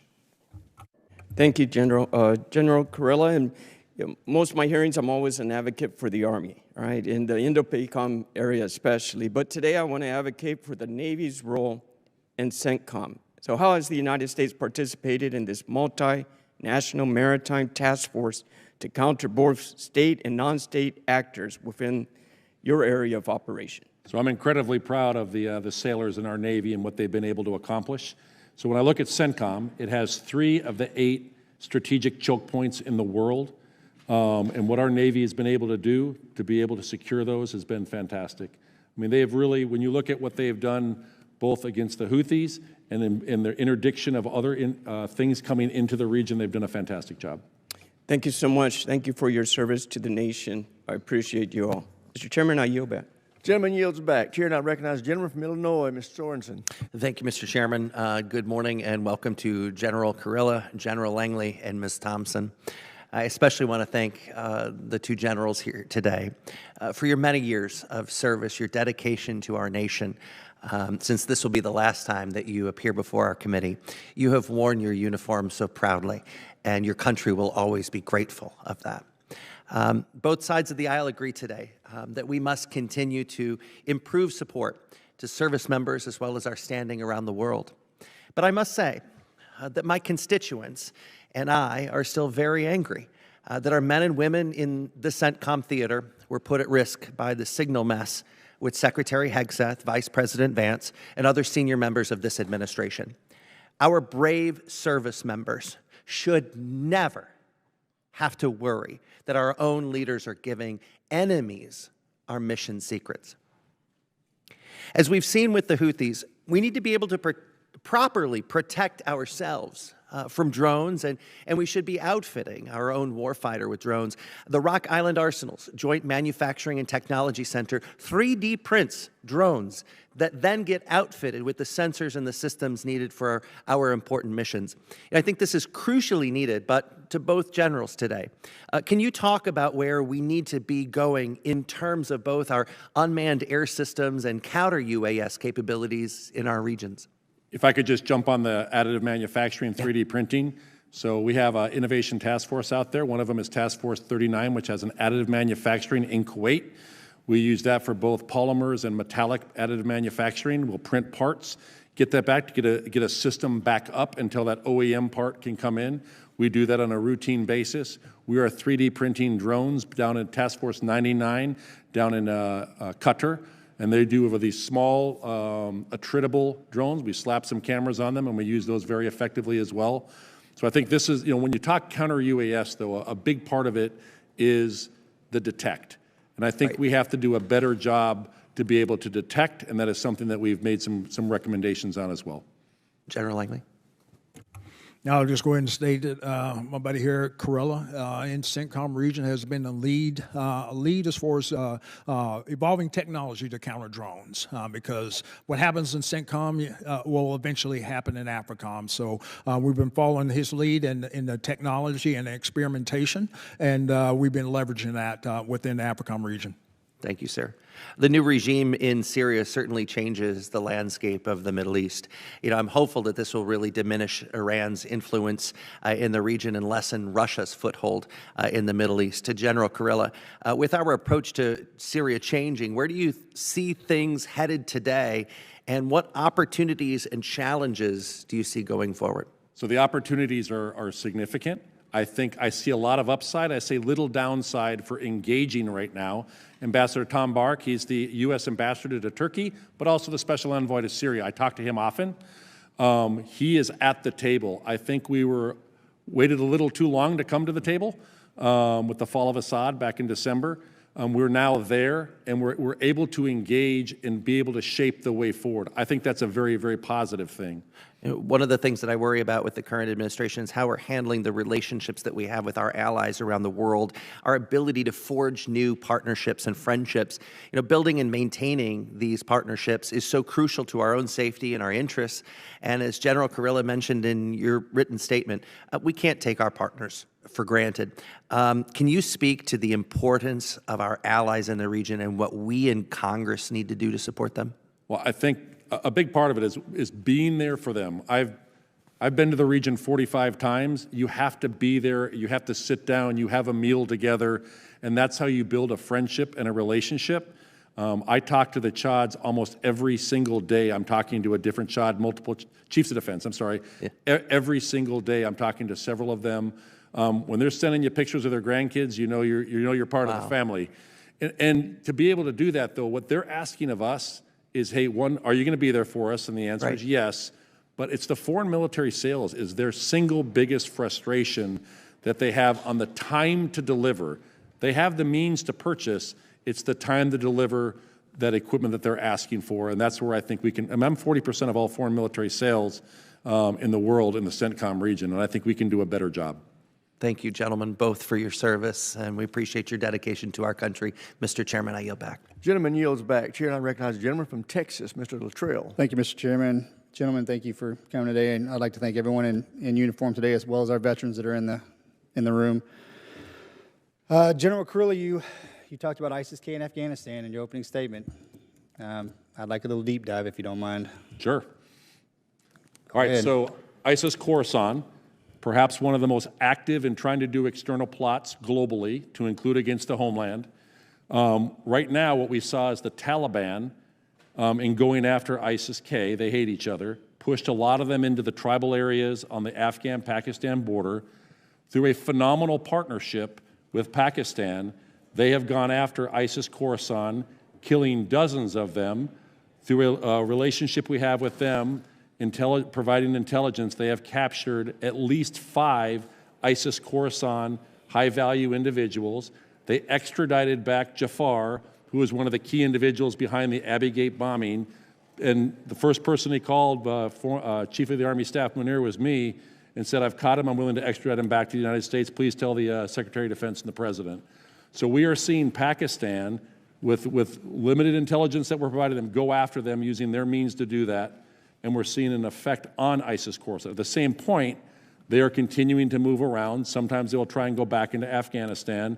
We have the means to be able to collect, but for the most part right now, they're hanging out right in that border area of Pakistan. And I would also tell you that, I mean, since 2024, the beginning, Pakistan had over 1,000 terrorist attacks in the western area, killing about 700 security and civilians and 2,500 wounded. They're in an active counterterrorism fight right now, and they have been a phenomenal partner in the counterterrorism world.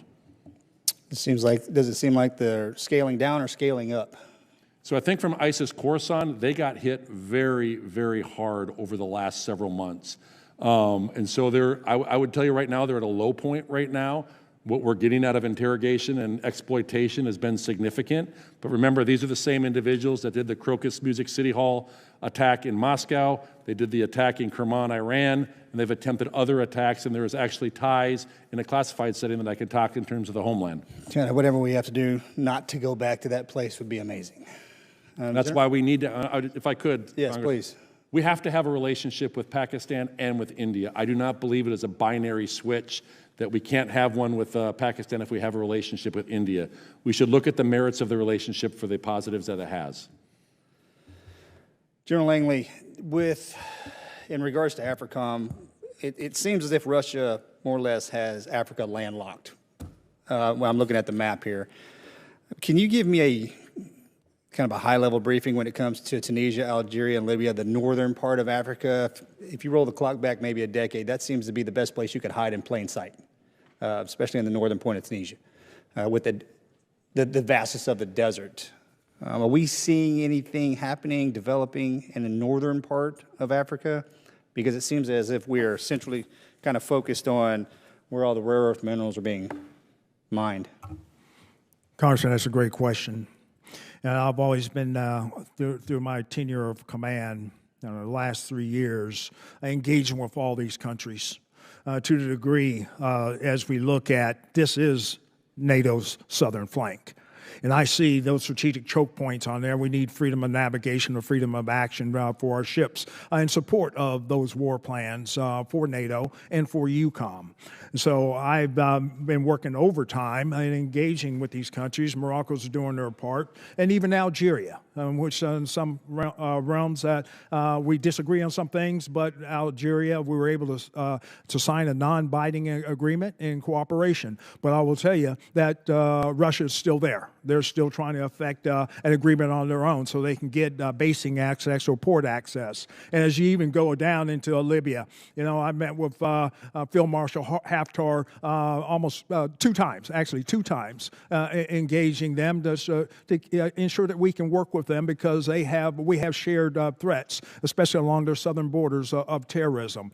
Just engaging with both sides, trying to get collective agreement in Libya between the GNU and the LNA.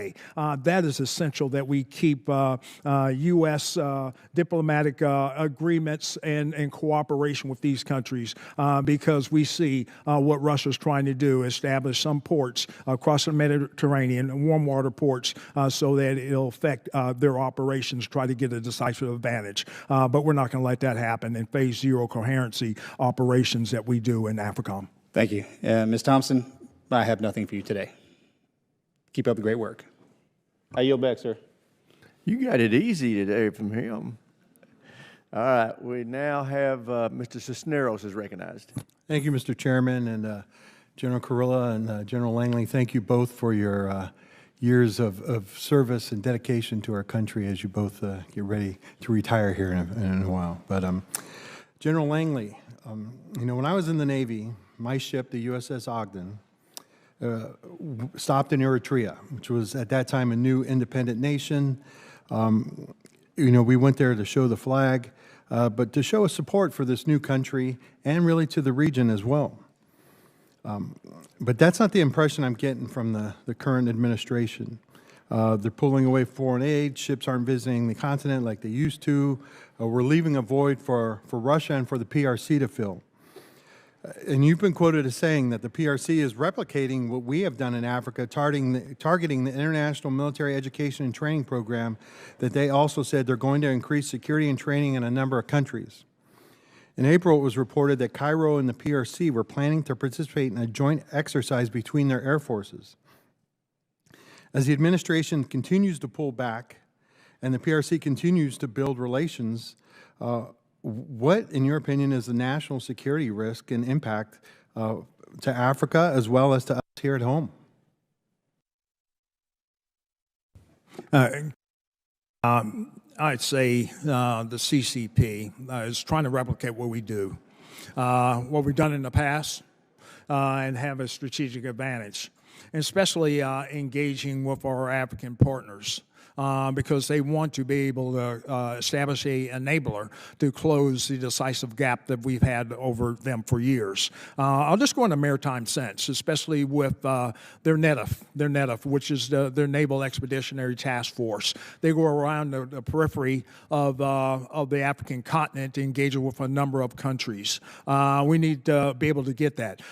You brought up, your naval background. When we had the ARG-Muse, we're not heel to toe anymore. Mm-hmm. We're not 3.0. We do need the amphibious readiness group and the Marine expeditionary units out there on ships. That is a force multiplier for crisis response or any other show of deterrence. I'd say, that's not.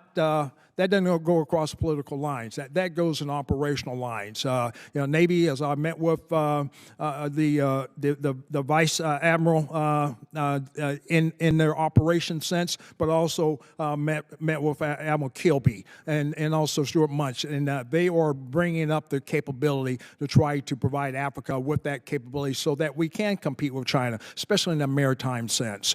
So I would say that one step in the right direction is getting those ARG-Muse back out there and in the AFRICOM theater. All right, Gator Navy, all the way. Ms. Thompson, you said in your opening remarks that the department is working with African nations to grow, working with them to increase operational independence for these African nations. But I think really what we're seeing, right, is they're not doing that. They're moving towards the PRC.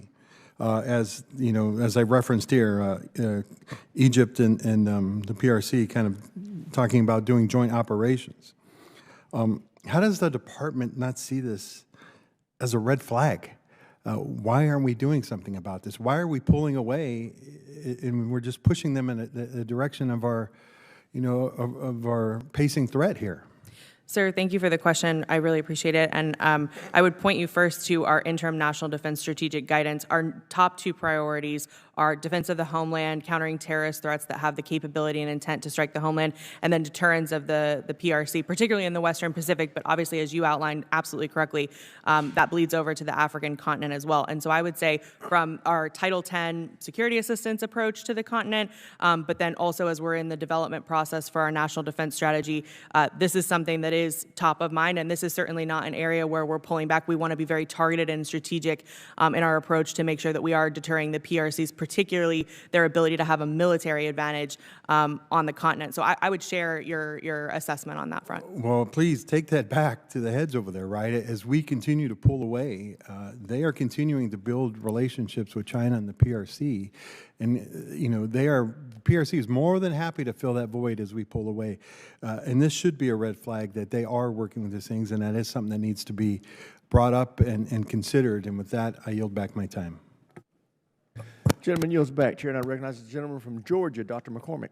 Thank you, Mr. Chair. General Kurilla, General Langley, it has been a pleasure working with you. I wish you fair winds and following seas in your next endeavors. I'm sure you'll be highly successful. We'll miss you. I consider you friends, and if any time you ever want to share a beverage or a box of crayons, just let me know. We'll always be available. General Langley, I'll start with you. The Djibouti air base cluster is within striking distance of some of the Houthi weapons, and I was wondering, especially with the development of drones that have been developed in Iran and put together in Yemen, what are we doing for countermeasures, and do you think we could do better? How can we assist you in equipping our bases with countermeasures for those advanced drones and what they're trying to develop? Congressman, it's an evolving threat, especially with the Houthis on the other side of the Red Sea. And I will get into the specifics of what we actually need to improve upon, enhance upon. We're protected now, but I will get into specifics in closed session of things that I think that we can continue to enhance and evolve in that, because it's not just Djibouti; it's all the way down to Manda Bay in Kenya. So I will say that it is evolving. The Houthis are gaining in capability. And then there's other illicit actors in the region that can be a threat within East Africa writ large. Would you say that it's safe to assume that we have a ways to go to be secure in our endeavors? We will always do position improvement. You know, our fighting holes always need to be improved for force protection. That's my #1 mission, is protecting the troops on the ground. And in regards to CENTCOM, we've seen everything from Tower 22 to the ship lanes really kind of being a proving ground for drone attacks and missile attacks. And I'm sure we're going to eventually encounter supersonic missiles and other things that are very, very alarming.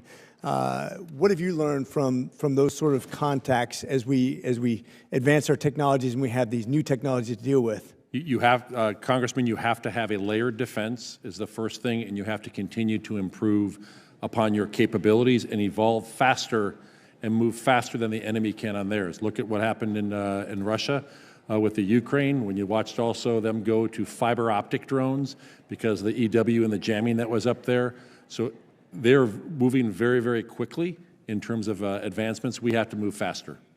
Yeah, I just talked to an AI community about that very same thing, closing the kill chain, making sure that our next technologies, I mean, fly-by-wire is awesome, but it's kind of like a look back at the tow technology. I want to look forward and look at new terrain models, how we're going to do that. What's your feeling, and this is an associated question that I just came up on just as we're talking, if we're going to have different navigation systems that aren't going to be controlled by semi-autonomous controllers, autonomous weapon systems that literally identify targets without any input once they're launched. They exist right now. The question is, would that be a good, I get a little bit squeamish when we talk about autonomous weapon systems that direct themselves and they don't have that final. I think those exist right now. I know they exist right now. It's when you get into that final mile, that final kilometer that then locks on a target. That's an autonomous target recognition system that has then taken it in and you can't jam it, et cetera. Yeah, good point, good point.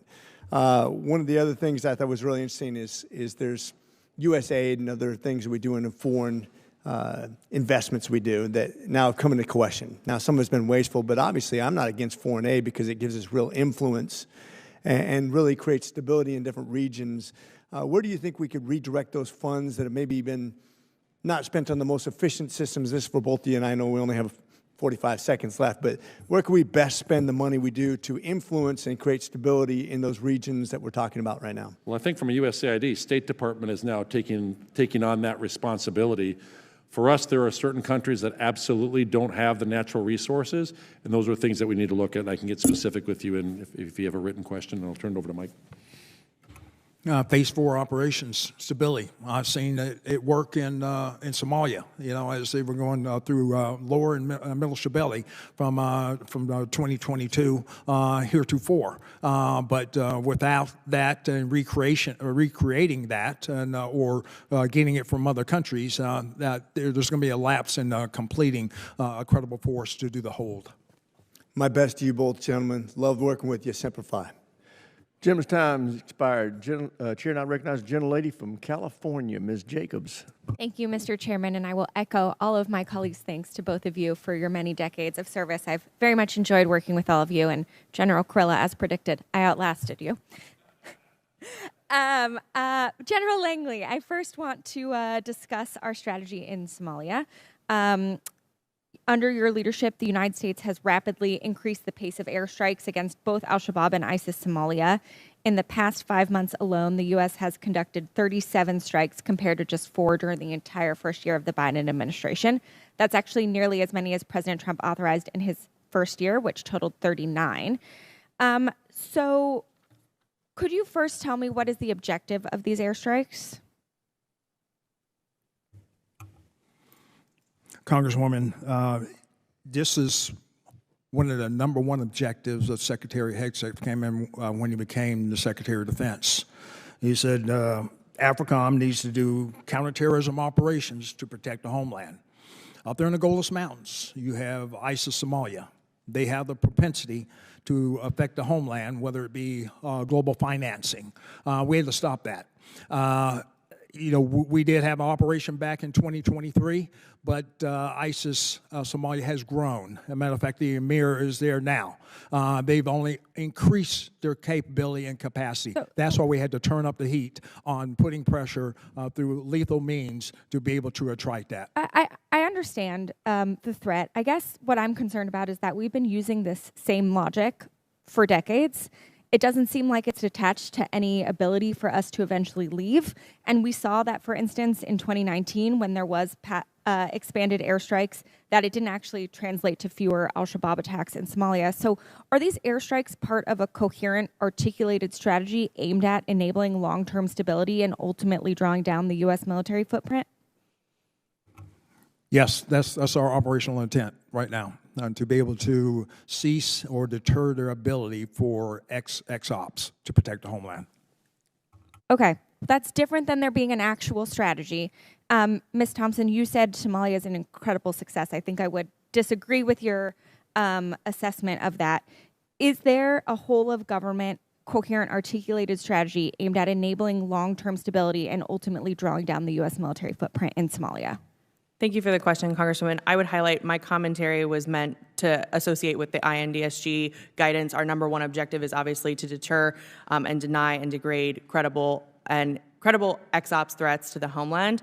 As I've highlighted, and as you highlighted in your opening comments, the significant uptick in strikes is demonstrative of basically attaching those activities to our number one INDSG objective. So I would articulate that that is where the connection to the strategy is. In terms of force posture in Somalia on a long-term basis, this is something that obviously we would contemplate as part of the broader global force posture review, and no decisions for AFRICOM or for anywhere else have been made at this time. But it's certainly something that would factor into the strategy. None of this sounds like an actual strategy to create stability in Somalia, so I will look forward to following up with you both on that. General Kurilla, I'd like to turn to you now on Yemen. Civil society and media organizations have reported numerous civilian casualties caused by recent U.S. operations in Yemen, many as a result of the use of heavy explosive weapons in populated areas. For example, the U.S. strikes on Ras Isa port in Hodeidah on April 17th reportedly killed at least 84 civilians. So one, did CENTCOM foresee the level of civilian harm reported, and what steps did CENTCOM take to mitigate the risks of civilian harm during the conduct of recent strikes in Yemen? So any civilian death is a tragedy. What we have is a civilian harm mitigation team that investigates every single one of these to determine if they're credible. There are still several that are under investigation. You mentioned Ras Isa. There were several things that we did to mitigate that prior, to include heavy ISR soaking of that prior to that.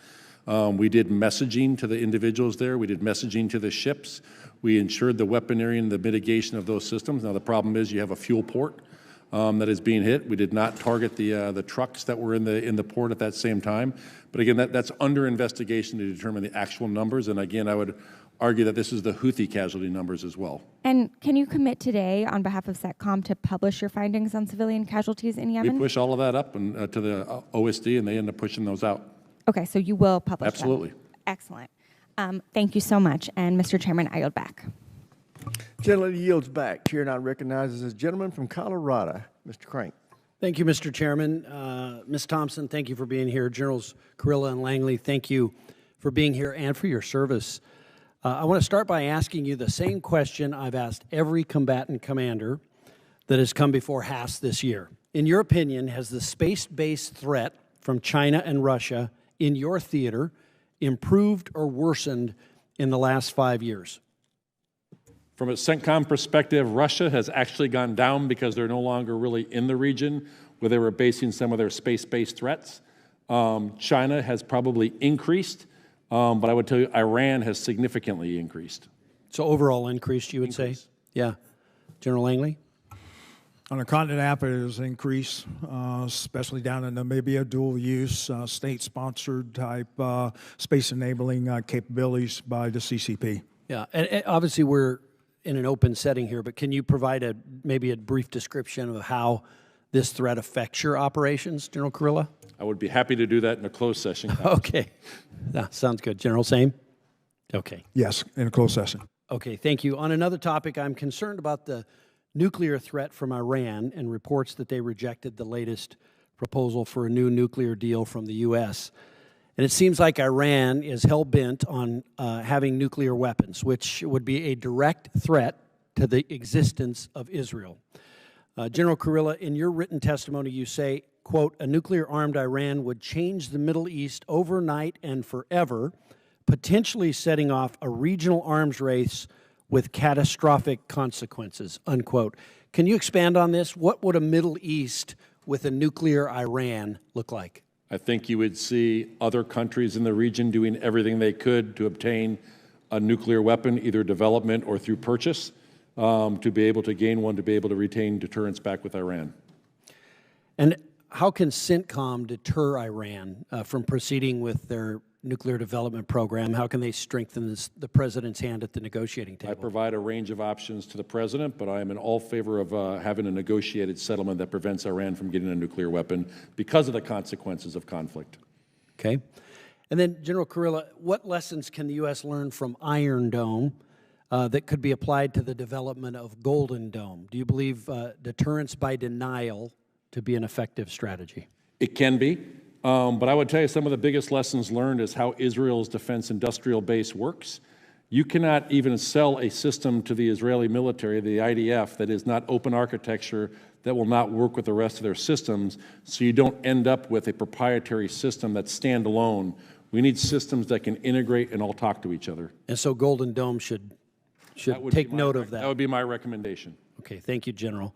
Ms. Thompson, how does our partnership with Jordan advance peace and stability in the Middle East? Thank you for the question, sir. I think Jordan, in particular, and our partnership with the Jordanian Armed Forces, not only goes to promote greater burden sharing throughout the region to include countering shared threats that we have, particularly on the terrorism front, but then also weapons and narcotics smuggling and interdiction. They're a really great partner on that. And then UAS and ballistic missile interdiction as well. And I'm sure General Kurilla can provide some more operational specifics, but those are the main pillars of the security relationship that we have with the Jordanians. General? They're one of our strongest partners. They're the country I have visited the most when I go to the Middle East. Okay. Is there any more that the department could do to support Jordanian armed forces? I think there are things that we can do to strong point Jordan in the counter-UAS. Counter-UAS in Jordan defends both Jordan, U.S. forces, and Israel. Okay. Thank you. Ms. Thompson, after years of neglect by President Biden, President Trump is right to prioritize our Gulf partners. How did his recent visit to the region advance U.S. national security interests? Thank you for the question, sir. And I would just highlight particularly the deepening of defense partnerships that we have. Not only, I mean, as General Kurilla has highlighted, obviously we have a long way to go on working through the kinks in our FMS process and defense industrial base, but deepening those partnerships to enable greater allied burden sharing, but then also interoperability and empowerment of our Gulf partners to take on more of the responsibility in the region, particularly given normalized relations with Israel for a fair few of them, is a massive step in the right direction for the posture we want to have in the region. And then I would also just highlight the commercial success as well. That's coupled with the defense success, and I think both per President Trump's comments and Riyadh really echo that sentiment. Thank you, Mr. Chairman. Thank you. Gentleman's time's expired. I do want to make the announcement that we will be concluding the open session at 12:30 and going into classified session a few minutes thereafter because votes are going to be called on the House floor at 1:30. So with that, the chair, I recognize the gentleman from New York, Mr. Ryan, for 5 minutes. Thank you, Mr. Chairman. I'm sorry to my colleague from Pennsylvania. I think I got here after you. Thank you all for being here. Especially given that it's both of your last hearings, Generals Kurilla and Langley. Just want to, that's an appropriate fist bump. Just want to commend and thank you both, as I know many of my colleagues have, but cannot be said enough. Appreciate it. And General Kurilla, in particular, I want to commend you. I don't think I know you're a humble, quiet professional, but I think in particular, what you did in defense of Israel, in defense of the region, in defense of the U.S., most importantly, in your leadership on two unprecedented direct attacks, as you said in your opening testimony, that have never occurred in the history of either Iran or Israel. Your leadership in preparing and executing that defense was exceptional, and I think we all have a lot to learn on a bunch of levels from that, but I just wanted to say that publicly here today. Ms. Thompson, appreciate you being here again. I know the last time you were here, I was a little frustrated that we weren't getting really many answers from you. Hopefully we can get some more answers. My line of questioning is similar to what I asked you last time. I know it's been hit on by colleagues, but I want to come back on it again. I want to bring in what General Carrillo said in his opening very powerfully in speaking about both the risks and the tectonic shift, but also the opportunity vis-a-vis Iran on its heels or arguably knees, and our ability and opportunity to press in that moment. And I'm trying to just wrestle with the dissonance between that and some of the both appointees of this administration and some of the rhetoric of this administration, not so much you today in your testimony specifically, but I've pointed this out before. The DASD for the Middle East, Mr. Domino, has said deeply concerning things, including that the Middle East does, quote, not really matter for U.S. interests, that, quote, vital or existential threats in the Middle East are, quote, best characterized as minimal to non-existent. He's also specifically characterized Iran's missile attacks on Israel as, quote, fairly moderate. I think General Carrillo, I'm not going to put you on the spot, might disagree with that. He's vocally opposed attacking Iran's nuclear program and described U.S. strikes against the Houthis as, quote, futile. Can you just explain to us, I mean, I agree with what I've heard from General Carrillo and other experienced military leaders. We need to press the advantage we have vis-a-vis Iran and their proxies. How are we supposed to do that when senior appointees in the Pentagon are saying things like that? Thank you for the question, Congressman. First and foremost, I will just note that I was not involved in the hiring of any officials in the administration or the political. But you are here to speak on its behalf. So what I Right? would say from the ISA perspective within the Undersecretary of Defense for Policy, I will make very clear we support the president's objective to not only first and foremost defend the state of Israel, but second, of course, deny Iran the ability to obtain a nuclear weapon. That is something we are 100% committed to. And I will also note that we support the president's objective and stand ready to provide military options should his strategy of pursuing peace with Iran through a negotiated solution and denying Iran a nuclear weapon through a negotiated solution. We stand ready as a department and within OSD policy to provide the Secretary I'm sorry, and the but President. how are you ready if you're not in agreement? I mean, I can only speak. should Mr. Domino be in the position then if he's not aligned with the president's intent? That's not something that I can specifically speak to, but I can speak to for the international security, role that I play in the Department of Defense. This is what we are committed to, working under Undersecretary Colby. We are very much in line with Secretary Hegseth and President Trump's guidance on this, and none of that has changed. Might this dissonance explain, for example, why in the recent back and forth about the negotiations, which we all agree we want to happen, there's lack of clarity on level of enrichment that might be allowed within the administration, signaling division and weakness to our adversaries? So that's not something I can speak to. That's something that would be a question for Ambassador Witkoff's team at the State Department, because they are the lead for negotiations. And Ms. Thompson, I'll interrupt you again. I respect you. I know you have a hard job, and I know you're performing the duties of, if I'm saying that right, yes, performing the duties of. Correct. But can the administration send us someone that can speak to these? Are pretty important questions. Can we get somebody that can speak to these? I would very much like to come and do a broad Iran briefing for you all, if that would be something that's helpful. But I would respectfully ask that the State Department be present for that as well, because Ambassador Witkoff's team, as the lead for negotiations, really would have the most color. Gentleman's to add to time's that, in expired. addition to- Chair now recognizes the gentlelady from South Carolina, Ms. Mace. Thank you, Mr. Chairman. Iran's reckless behavior continues to threaten U.S. forces, our allies, and regional stability. Its support for Hamas, Hezbollah, and the Houthis and other dangerous proxy groups continue to sow chaos throughout the Middle East, as I know you all are very familiar. Its support for proxy militias and terrorists threatens our interests and those of our allies, while it advances in ballistic missile technology and pursuit of nuclear weapons threaten to plunge the region into greater turmoil. CENTCOM's presence in the region deters aggression against our personnel and Middle Eastern allies. We must impose real costs on the Ayatollahs and the Iranian Revolutionary Guard to ensure that deterrence is fully restored and Iran ceases its destructive activities. We must also send a clear message. Any advance toward Iran acquiring nuclear weapons is unacceptable to the United States. I commend President Trump's efforts to ensure Iran's nuclear program is fully dismantled. Nothing short of full dismantlement of their nuclear capabilities will ensure peace and stability in the region. So the Iranian regime has mastered the art of wielding proxy groups against its adversaries in the region repeatedly. From Hamas barbarism to Hezbollah's arsenals in Lebanon and the Houthi strikes in the Red Sea, Iran leverages its surrogates to strike our allies and harm our interests. So my first question today for General Kurilla, can you briefly discuss the threat landscape you see from Iran, including the use of proxies? So Iran basically has three pillars that they use. The first one is long-range weapons and anti-access aerial denial. So think long-range missiles, UAVs. The second is their proxy networks.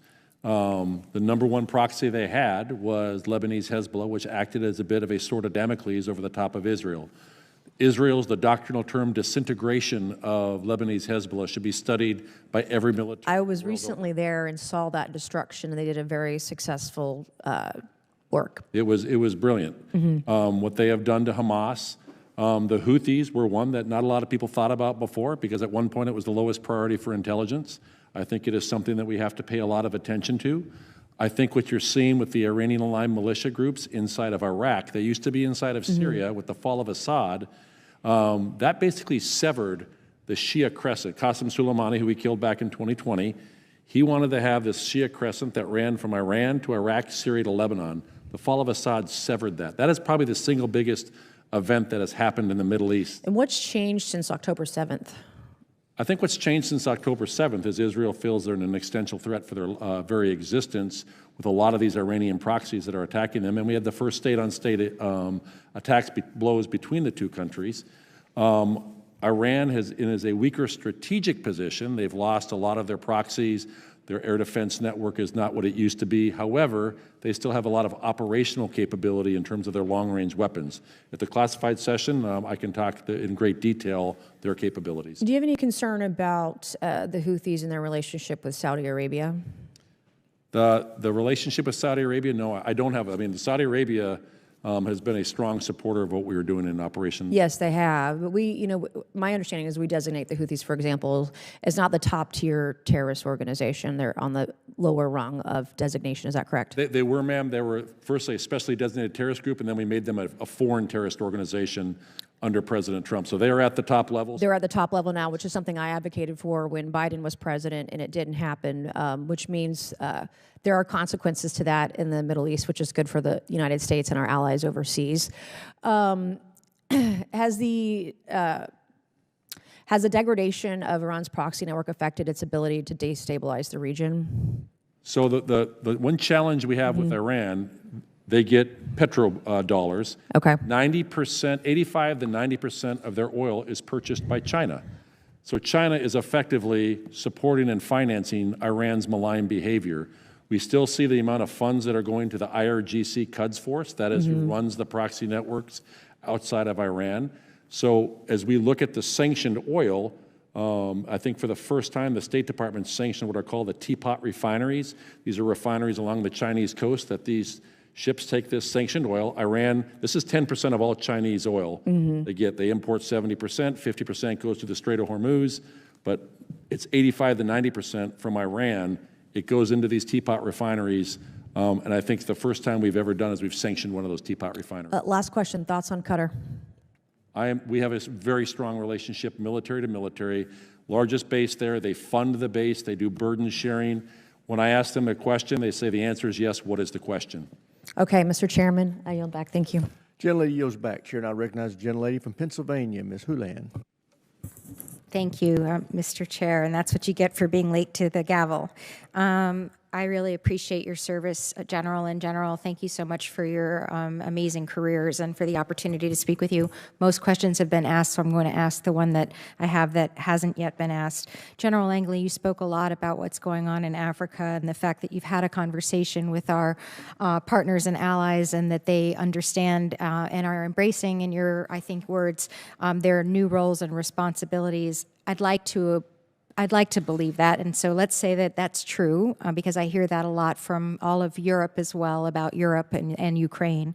Assuming that is true, can you describe how AFRICOM is operationalizing that process of transitioning the responsibilities and roles over to our allies and to our partners? And can you also explain, and this is for both of you all, how you would measure or what sort of metrics or benchmarks you would have to know whether or not our partners are indeed transitioning and are really truly prepared to be able to take on this sort of operational responsibility? That's my only question, so I'd love it if you would give it some real thought, because it's really, really important that if we assume that these folks can or are interested in doing this, that we have performance metrics or standards that we're looking for, and that we also have an operational plan that we have to transition those responsibilities over. Congresswoman, I'm grateful for the question. I know we last spoke when we were at Munich Security Conference, and we were in the throes of the Title 22 pause, and then to do some predictive analytics on what the effects would be. This is all in parallel with structuring our narrative of going to our partners, going to our allies, and come up with straight talk of what it really means of a shared burden for the sake of stability and security on the continent of Africa.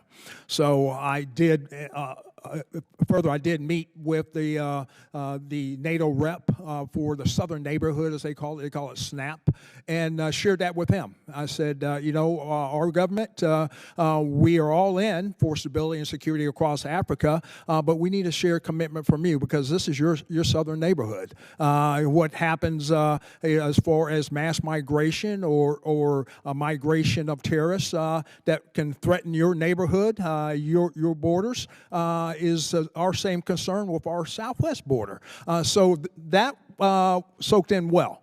With our African partners, a shared commitment. They said, well, it's going to take a little time, and also we're going to diversify our partner. So we get that, as long as we have those shared objectives, as long as we have those shared values to reach that end state. So in Nairobi last week, I collectively got with the chiefs of defense and said, hey, their biggest message to me, hey, we're not looking to be saved. We can hit stability. But what does that look like? And when you're talking about, a narrative, narratives don't get it done. What is the plan? What is the operational plan that we all have collectively on our responsibility to hand that over, and on our ability to measure whether it's actually been handed over with any sort of security or safety or assurance that it will be consistent to the standards that we have always put to the region? And Congresswoman, I'll just tell you, the plan is theirs. Every country is different. We don't push ourselves to invade on their sovereignty. Every country is coming up with their own plan. That was their takeaway. But they also know that the militaries, all these military leads, know that they're giving their best military advice for the enduring solution from their layered threats. One of them that's a shared threat of ours is terrorism. So therein lies their ability and their responsibility to come up with their own plans. I'm seeing it different from coast to West Africa all the way to Somalia. They all have a different approach. I have to respect that.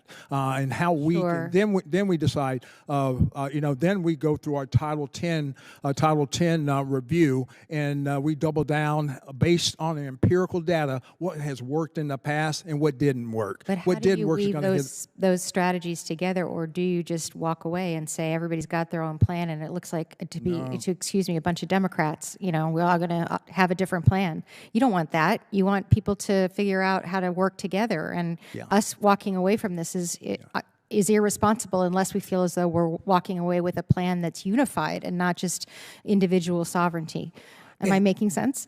Gentleman's time has expired. Chair, now recognize Thank the you. I gentleman appreciate from it. Virginia, Mr. Whitman. Thank you, Mr. Chairman. I'd like to thank our witnesses for joining us. Ms. Thompson, General Kurilla, General Langley, thank you so much for your service. Thanks for all you've done for our nation. I want to try to maybe draw a line amongst a number of different issues that you all are dealing with. I really think that the combatant commands being there on the front lines probably have the best assessment and understanding of the threat and the timeliness of the threat, and then how that needs to be expressed and the assets that we need in order to counter that threat.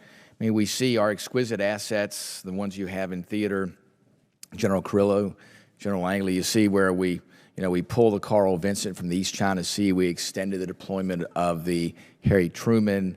General Langley, you know that when we had needs there in Africa, whether it's places like Sudan, Morocco, even some of the other events there in the Red Sea, we see the demand signal go up, and then when we'd like to have a crisis response team in an ARGMU, we don't have it, or we have to move other assets around.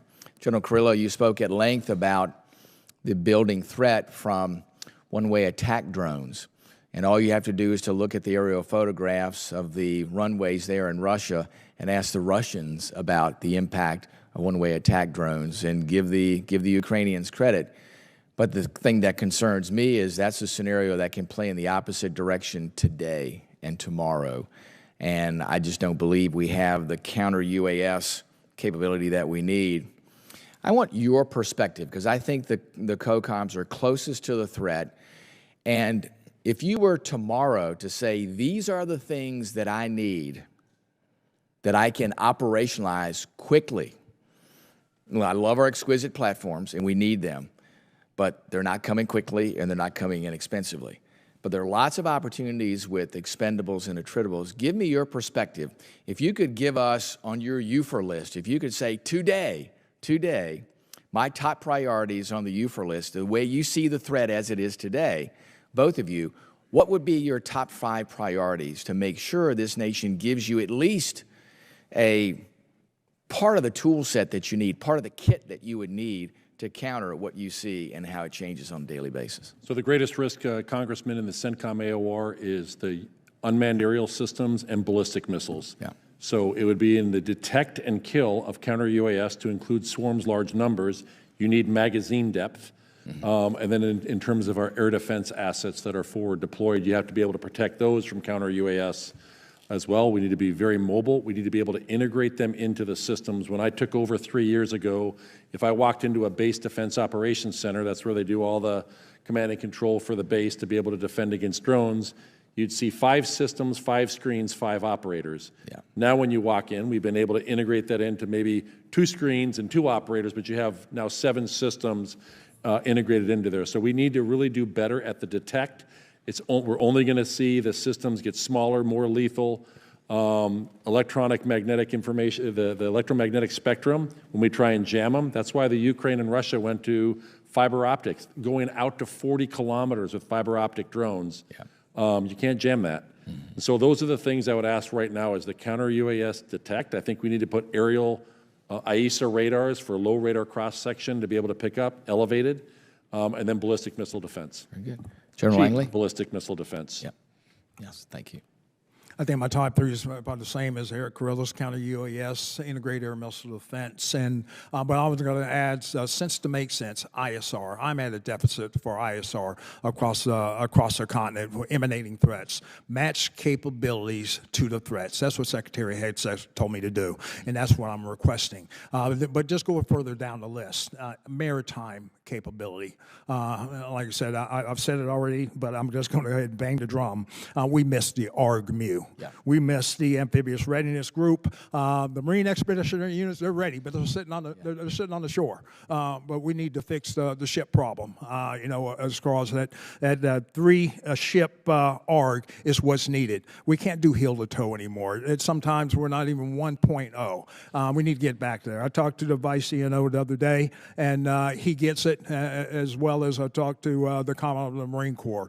We missed that in the AFRICOM AOR, from crisis response, and we need that sea-based forward. You're right, Congressman. We really did need that when Ahmedi was going at it with Burhan in Sudan. We really needed that offshore to utilize that. So, and then also for a force deterrent, it's a show of power to contend with the net up that the Chinese is going around the periphery of the continent. Very good. Thank you, Mr. Chairman. You back. Gentleman's time expired. This will conclude the open portion of our hearing. We will reconvene in 10 minutes at 12:40 in room 2212 for the classified portion.